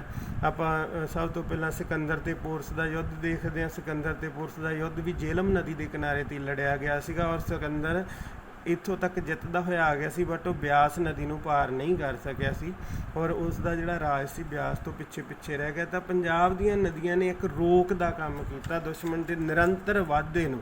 ਇਹ ਨਹੀਂ ਸੀ ਕਿ ਦੁਸ਼ਮਣ ਨੇ ਇੱਥੇ ਕਬਜ਼ਾ ਕਰ ਲਿਆ ਤਾਂ ਇੱਥੋਂ ਤੱਕ ਇੱਕਦਮ ਕਬਜ਼ਾ ਕਰ ਲੂ, ਨਹੀਂ। ਆਹ 5 ਬੈਰੀਗੇਟ ਉਹਨੂੰ ਪਾਰ ਕਰਨੇ ਪੈਂਦੇ ਸੀ। ਉਨੇ ਸਮੇਂ ਦੇ ਵਿੱਚ ਇਹਨਾਂ ਲੋਕਾਂ ਨੂੰ ਪੂਰੀ ਤਿਆਰੀ ਦਾ ਮੌਕਾ ਮਿਲ ਜਾਂਦਾ ਸੀ, ਯੂਨਾਈਟ ਹੋ ਜਾਂਦੇ ਸੀ। ਤਾਂ ਪੰਜਾਬ ਦੀਆਂ ਨਦੀਆਂ ਨੇ ਵੀ ਪੰਜਾਬ ਦੇ ਇਤਿਹਾਸ ਨੂੰ ਬਹੁਤ ਚੰਗੀ ਤਰ੍ਹਾਂ ਪ੍ਰਭਾਵਿਤ ਕੀਤਾ ਰਾਜਨੀਤਿਕ ਖੇਤਰ ਦੇ ਵਿੱਚ, ਭਾਵੇਂ ਦੁਸ਼ਮਣ ਦੇ ਲਈ ਇੱਕ ਰੋਕ ਦਾ ਕੰਮ ਕਰਦੀਆਂ ਸੀ। ਅਤੇ ਤੋਹਫਾ ਤਾਂ ਪੰਜਾਬ ਦੇ ਲੋਕਾਂ ਲਈ ਹੈਗਾ ਹੀ ਹੈ, ਕਿਉਂਕਿ ਪੰਜਾਬ ਸਾਰਾ ਬਣਿਆ ਹੀ ਨਦੀਆਂ ਦੇ ਦੁਆਰਾ ਲਿਆਂਦੀ ਗਈ ਮਿੱਟੀ ਤੋਂ। ਨੈਕਸਟ ਹੈਗਾ ਪੰਜਾਬ ਦਾ ਸਭ ਤੋਂ ਬਾਅਦ ਅੰਗਰੇਜ਼ਾਂ ਦੇ ਅਧੀਨ ਆਉਣਾ। ਮੈਂ ਤੁਹਾਨੂੰ ਦੱਸ ਕੇ ਹਟਿਆ ਕਿ ਪੰਜਾਬ ਭਾਰਤ ਦਾ ਪ੍ਰਵੇਸ਼ ਦੁਆਰ ਰਿਹਾ ਸਦੀਆਂ ਤੋਂ। ਤਾਂ ਬੇਟਾ ਸਿਰਫ ਇੱਕ ਅੰਗਰੇਜ਼ ਹੀ ਇਹੋ ਜਿਹੀ ਸ਼ਕਤੀ ਸੀ ਜਿਹੜੇ ਹਿੰਦੁਸਤਾਨ ਦੇ ਵਿੱਚ ਮੈਦਾਨੀ ਇਲਾਕੇ ਦੁਆਰਾ ਨਹੀਂ ਆਏ। ਬਾਕੀ ਸਾਰੇ ਹਮਲਾਵਰ ਇੱਧਰੋਂ ਆਉਂਦੇ ਸੀ, ਪੰਜਾਬ ਦੇ ਰਸਤੇ ਤੋਂ ਆਉਂਦੇ ਸੀ। ਤਾਂ 15ਵੀਂ ਸਦੀ ਦੇ ਵਿੱਚ ਸਾਰਿਆਂ ਨੂੰ ਪਹਿਲਾਂ ਜਿਵੇਂ 1492 ਦੇ ਵਿੱਚ ਆਪਾਂ ਪੜ੍ਹਦੇ ਹਾਂ ਕਿ ਜਿਹੜਾ ਅਮਰੀਕਾ ਦੀ ਖੋਜ ਹੋਈ 1492 ਦੇ ਵਿੱਚ ਕੋਲੰਬਸ ਨੇ ਇੰਡੀਆ ਦੀ ਖੋਜ ਕੀਤੀ। ਇਹ ਨਹੀਂ ਵੀ ਉਦੋਂ ਇੰਡੀਆ ਗੁਆਚਿਆ ਹੋਇਆ ਸੀ। ਤਾਂ ਕੋਲੰਬਸ ਨੇ ਕੀ ਲੱਭਿਆ ਸੀਗਾ ਜਾਂ ਵਾਸਕੋ ਡੀ ਗਾਮਾ ਨੇ ਕੀ ਲੱਭਿਆ ਸੀਗਾ, ਯੂਰਪ ਤੋਂ ਜਾਂ ਮਤਲਬ ਪੱਛਮੀ ਦੇਸ਼ਾਂ ਤੋਂ ਸਮੁੰਦਰ ਦੇ ਰਸਤੇ ਇੰਡੀਆ ਕਿਵੇਂ ਪਹੁੰਚਿਆ ਜਾਣਾ। ਉਹਨੇ ਰਸਤੇ ਦੀ ਖੋਜ ਕੀਤੀ ਸੀ, ਸਮੁੰਦਰ ਦੇ ਰਸਤੇ। ਕਿਉਂਕਿ ਜਿਹੜੀਆਂ ਚੀਜ਼ਾਂ ਹਿੰਦੁਸਤਾਨ 'ਚ ਹੁੰਦੀਆਂ ਸੀ, ਜੇ ਮੈਦਾਨੀ ਇਲਾਕੇ ਦੇ ਵਿੱਚ ਦੀ ਯੂਰਪ ਦੇ ਵਿੱਚ ਪਹੁੰਚਾਈਆਂ ਜਾਂਦੀਆਂ ਸੀ ਤਾਂ ਉੱਥੇ ਬਹੁਤ ਜ਼ਿਆਦਾ ਮਹਿੰਗੀਆਂ ਪੈਂਦੀਆਂ ਸੀਗੀਆਂ। ਤਾਂ ਉਹਨਾਂ ਨੇ ਸਮੁੰਦਰੀ ਰਸਤੇ ਦੀ ਖੋਜ ਕੀਤੀ ਸੀ। ਤਾਂ ਹੌਲੀ ਹੌਲੀ ਅਗਲੀਆਂ ਸਦੀਆਂ ਦੇ ਵਿੱਚ +1 ਕਲਾਸ ਦੇ ਵਿੱਚ ਆਪਾਂ ਪੜ੍ਹਿਆ ਅਤੇ 16ਵੀਂ 17ਵੀਂ ਸਦੀ ਦੇ ਵਿੱਚ ਜਿਹੜੇ ਸੀ ਯੂਰਪ ਦੇ ਲੋਕਾਂ ਦੇ ਵਿੱਚ ਇੱਕ ਸੰਘਰਸ਼ ਮੱਚ ਗਿਆ ਹਿੰਦੁਸਤਾਨ ਦੇ ਨਾਲ ਵਪਾਰ ਕਰਨ ਦਾ। ਹੁਣ ਸਾਰਿਆਂ ਨੂੰ ਹਿੰਦੁਸਤਾਨ ਦਾ ਰਸਤਾ ਪਤਾ ਚੱਲ ਗਿਆ ਸੀ। ਤਾਂ ਅੰਗਰੇਜ਼ ਜਿਹੜੇ ਸੀ ਉਹ ਸਮੁੰਦਰ ਦੇ ਰਸਤੇ ਹਿੰਦੁਸਤਾਨ ਦੇ ਵਿੱਚ ਆਏ ਸੀਗੇ ਔਰ ਉਹਨਾਂ ਨੇ ਸਾਰਿਆਂ ਨਾਲੋਂ ਪਹਿਲਾਂ ਬੰਗਾਲ, ਬਿਹਾਰ ਅਤੇ ਉੜੀਸਾ ਦੇ ਉੱਤੇ ਕਬਜ਼ਾ ਕੀਤਾ ਸੀ ਇਸ ਇਲਾਕੇ 'ਤੇ। ਠੀਕ ਹੈ, ਹੌਲੀ ਹੌਲੀ ਉਹਨਾਂ ਨੇ ਆਪਦੀ ਸ਼ਕਤੀ ਨੂੰ ਵਧਾਇਆ ਔਰ ਅੰਗਰੇਜ਼ ਲਗਾਤਾਰ ਆਪਦੀ ਸ਼ਕਤੀ ਵਧਾਉਂਦੇ ਵਧਾਉਂਦੇ ਇੱਧਰ ਆਏ। ਪੰਜਾਬ ਇੱਥੇ ਆ, ਅੰਗਰੇਜ਼ ਇੱਧਰੋਂ ਦੀ ਐਂਟਰ ਕੀਤੇ ਆ। ਤਾਂ ਇਹੀ ਕਾਰਨ ਆ ਕਿ ਅੰਗਰੇਜ਼ਾਂ ਨੇ ਜਿਹੜਾ ਹਿੰਦੁਸਤਾਨ ਦੇ ਵਪਾਰ ਦੇ ਨਾਲ ਵਪਾਰ ਤਾਂ 1600 ਈਸਵੀ ਦੇ ਵਿੱਚ ਸ਼ੁਰੂ ਕਰਤਾ ਸੀਗਾ। ਠੀਕ ਹੈ, ਉਸ ਤੋਂ ਬਾਅਦ ਪਲਾਸੀ ਦੀ ਲੜਾਈ ਤੋਂ ਬਾਅਦ ਉਹਨਾਂ ਨੇ ਬੰਗਾਲ, ਬਿਹਾਰ ਅਤੇ ਉੜੀਸਾ ਮਤਲਬ 17ਵੀਂ ਸਦੀ ਦੇ ਵਿੱਚ ਹੀ ਜਿੱਤ ਲਏ ਸੀ। ਬਟ ਪੰਜਾਬ ਦੇ ਉੱਤੇ ਉਹ 1849 'ਚ ਕਬਜ਼ਾ ਕਰ ਸਕੇ। ਉਹ ਕਿਉਂਕਿ ਪੰਜਾਬ ਦੀ ਭੂਗੋਲਿਕ ਪ੍ਰਸਥਿਤੀ, ਪੰਜਾਬ ਇੱਥੇ ਸੀ ਔਰ ਅੰਗਰੇਜ਼ ਪੂਰਬ ਵੱਲੋਂ ਹਿੰਦੁਸਤਾਨ ਦੇ ਵਿੱਚ ਵੜੇ ਸੀ ਔਰ ਇੱਥੇ ਹੋਣ ਕਰਕੇ ਉਹ ਪੰਜਾਬ ਨੂੰ ਸਾਰਿਆਂ ਨਾਲੋਂ ਐਂਡ 'ਤੇ ਉਹ ਪੰਜਾਬ ਦੇ ਉੱਤੇ ਕਬਜ਼ਾ ਕਰ ਸਕੇ। ਅੱਗੇ ਹੈਗਾ ਬੇਟਾ ਵਿਦੇਸ਼ੀ ਹਮਲਾਵਰਾਂ ਲਈ ਖਿੱਚ। ਪੰਜਾਬ ਦੀ ਧਰਤੀ ਉਪਜਾਊ ਹੋਣ ਕਰਕੇ ਇੱਥੋਂ ਦਾ ਜਿਹੜਾ ਜਲਵਾਯੂ ਆ ਬਹੁਤ ਜ਼ਿਆਦਾ ਅਨੁਕੂਲ ਹੋਣ ਕਰਕੇ ਇਹ ਬਹੁਤ ਜ਼ਿਆਦਾ ਉਪਜਾਊ ਸੀ। ਅਤਿਅੰਤ ਖੁਸ਼ਹਾਲ ਪ੍ਰਾਂਤ ਆ ਪੰਜਾਬ। ਠੀਕ ਹੈ, ਸਾਰੇ ਦੇਸ਼ ਨਾਲੋਂ ਅੱਜ ਵੀ ਪੰਜਾਬ ਅਮੀਰ ਆ ਅਤੇ ਸਦੀਆਂ ਤੋਂ ਇਹ ਅਮੀਰ ਰਿਹਾ। ਠੀਕ ਹੈ, ਔਰ ਇੱਧਰਲੇ ਪਾਸੇ ਜਿਹੜਾ ਸੀਗਾ ਇਹ ਲੋਕ ਭੁੱਖੇ ਨੰਗੇ ਮਰਦੇ ਆ। ਅਫਗਾਨਿਸਤਾਨ ਦੇ ਵਿੱਚ ਕੁਛ ਨਹੀਂ ਹੁੰਦਾ, ਭੁੱਖ ਮਰੀ ਆ। ਠੀਕ ਹੈ, ਔਰ ਇਹਨਾਂ ਦੇ ਵਾਸਤੇ ਇੱਥੋਂ ਦੀ ਉਪਜਾਊ ਮਿੱਟੀ, ਇੱਥੋਂ ਦੀ ਖੁਸ਼ਹਾਲੀ ਇੱਕ ਖਿੱਚ ਦਾ ਕੇਂਦਰ ਸੀ। ਇਸ ਕਰਕੇ ਜਿੰਨੇ ਹਮਲਾਵਰ ਆਉਂਦੇ ਸੀਗੇ ਪੰਜਾਬ ਦੀ ਖੁਸ਼ਹਾਲੀ ਕਰਕੇ ਆਉਂਦੇ ਸੀ। ਜੇ ਪੰਜਾਬ ਦੇ ਵਿੱਚ ਵੀ ਮਾਰੂਥਲ ਹੁੰਦਾ ਕਿਹਨੇ ਵੜਨਾ ਸੀ ਇੱਥੇ, ਜੇ ਰੇਤਾ ਹੀ ਰੇਤਾ ਹੁੰਦੀ। ਤਾਂ ਪੰਜਾਬ ਇੱਕ ਖੁਸ਼ਹਾਲ ਪ੍ਰਾਂਤ ਹੋਣ ਕਰਕੇ ਹਮਲਾਵਰਾਂ ਦੀ ਖਿੱਚ ਦਾ ਕੇਂਦਰ ਸੀ। ਨੈਕਸਟ ਹੈ ਬੇਟਾ ਸ਼ਕਤੀਸ਼ਾਲੀ ਸੈਨਿਕਾਂ ਦੀ ਧਰਤੀ। ਉਹੀ ਪੁਆਇੰਟ ਦੁਬਾਰਾ ਆ ਗਿਆ, ਪੰਜਾਬ ਦੇ ਜੰਮਦਿਆਂ ਨੂੰ ਨਿੱਤ ਮੁਹਿੰਮਾਂ। ਤਾਂ ਪੰਜਾਬ ਦੇ ਲੋਕਾਂ ਨੂੰ ਕਿਉਂਕਿ ਨਿੱਤ ਵਾਂਗੂ ਹਰ ਕਹਿ ਲਓ ਤੁਸੀਂ 2 ਸਾਲ ਬਾਅਦ ਲੜਨਾ ਪੈਂਦਾ ਸੀ, ਲੜਾਈ ਕਰਨੀ ਪੈਂਦੀ ਸੀ। ਤਾਂ ਇਸ ਕਰਕੇ ਜਿਹੜੇ ਪੰਜਾਬ ਦੇ ਲੋਕ ਸੀ ਉਹ ਆਟੋਮੈਟੀਕਲੀ ਆਪਣੇ ਆਪ ਹੀ ਸ਼ਕਤੀਸ਼ਾਲੀ ਸੈਨਿਕ ਬਣ ਗਏ। ਉਹਨਾਂ ਦੇ ਮੁਹਾਵਰੇ ਬਣ ਗਏ, ਖਾਧਾ ਪੀਤਾ ਲਾਹੇ ਦਾ ਰਹਿੰਦਾ ਅਹਿਮਦ ਸ਼ਾਹੇ ਦਾ, ਭਾਵ ਖਾ ਪੀ ਕੇ ਮੌਜ ਡਾਲੋ, ਬਾਕੀ ਜੇ ਕੁਝ ਜੋੜਾਂਗੇ ਤਾਂ ਉਹਨਾਂ ਨੇ ਲੁੱਟ ਕੇ ਲੈ ਜਾਣਾ। ਤਾਂ ਪੰਜਾਬ ਦੇ ਲੋਕਾਂ ਨੇ ਆਪਦਾ ਧਨ ਜੋੜਨ ਦੀ ਥਾਂ 'ਤੇ ਉਹ ਖਾ ਪੀ ਕੇ ਮੌਜ ਉਡਾਉਣ ਦੀ ਜਿਹੜੀ ਕੋਈ ਸ਼ੁਰੂਆਤ ਕੀਤੀ। ਜਦੋਂ ਹੁਣ ਬੰਦਾ ਖੁਰਾਕ ਖਾਊਗਾ ਤਾਂ ਉਹਦਾ ਸਰੀਰ ਵੀ ਤੰਦਰੁਸਤ ਹੋਊਗਾ, ਫਰਤੀਲਾ ਹੋਊਗਾ। ਤਾਂ ਪੰਜਾਬ ਦੇ ਲੋਕ ਬਹੁਤ ਜ਼ਿਆਦਾ ਫਰਤੀਲੇ ਬਣੇ, ਤੰਦਰੁਸਤ ਬਣੇ ਔਰ ਇੱਥੋਂ ਦੇ ਜਿਹੜੇ ਲੋਕ ਸੀ ਇੱਕ ਸ਼ਕਤੀਸ਼ਾਲੀ ਸੈਨਿਕ ਬਣੇ। ਇਹ ਬੇਟਾ ਪੰਜਾਬ ਦੀਆਂ ਭੂਗੋਲਿਕ ਵਿਸ਼ੇਸ਼ਤਾਵਾਂ ਦਾ ਰਾਜਨੀਤਿਕ ਖੇਤਰ ਦੇ ਵਿੱਚ ਕੀ ਪ੍ਰਭਾਵ ਪਏ, ਇਹਦੇ ਨਾਲ ਹੀ ਸਾਡਾ ਇਹ ਟੌਪਿਕ ਖਤਮ ਹੁੰਦਾ। ਨੈਕਸਟ ਆਪਾਂ ਪੜ੍ਹਾਂਗੇ ਸਮਾਜਿਕ ਅਤੇ ਸੰਸਕ੍ਰਿਤਿਕ ਖੇਤਰ ਦੇ ਵਿੱਚ ਕੀ ਪ੍ਰਭਾਵ।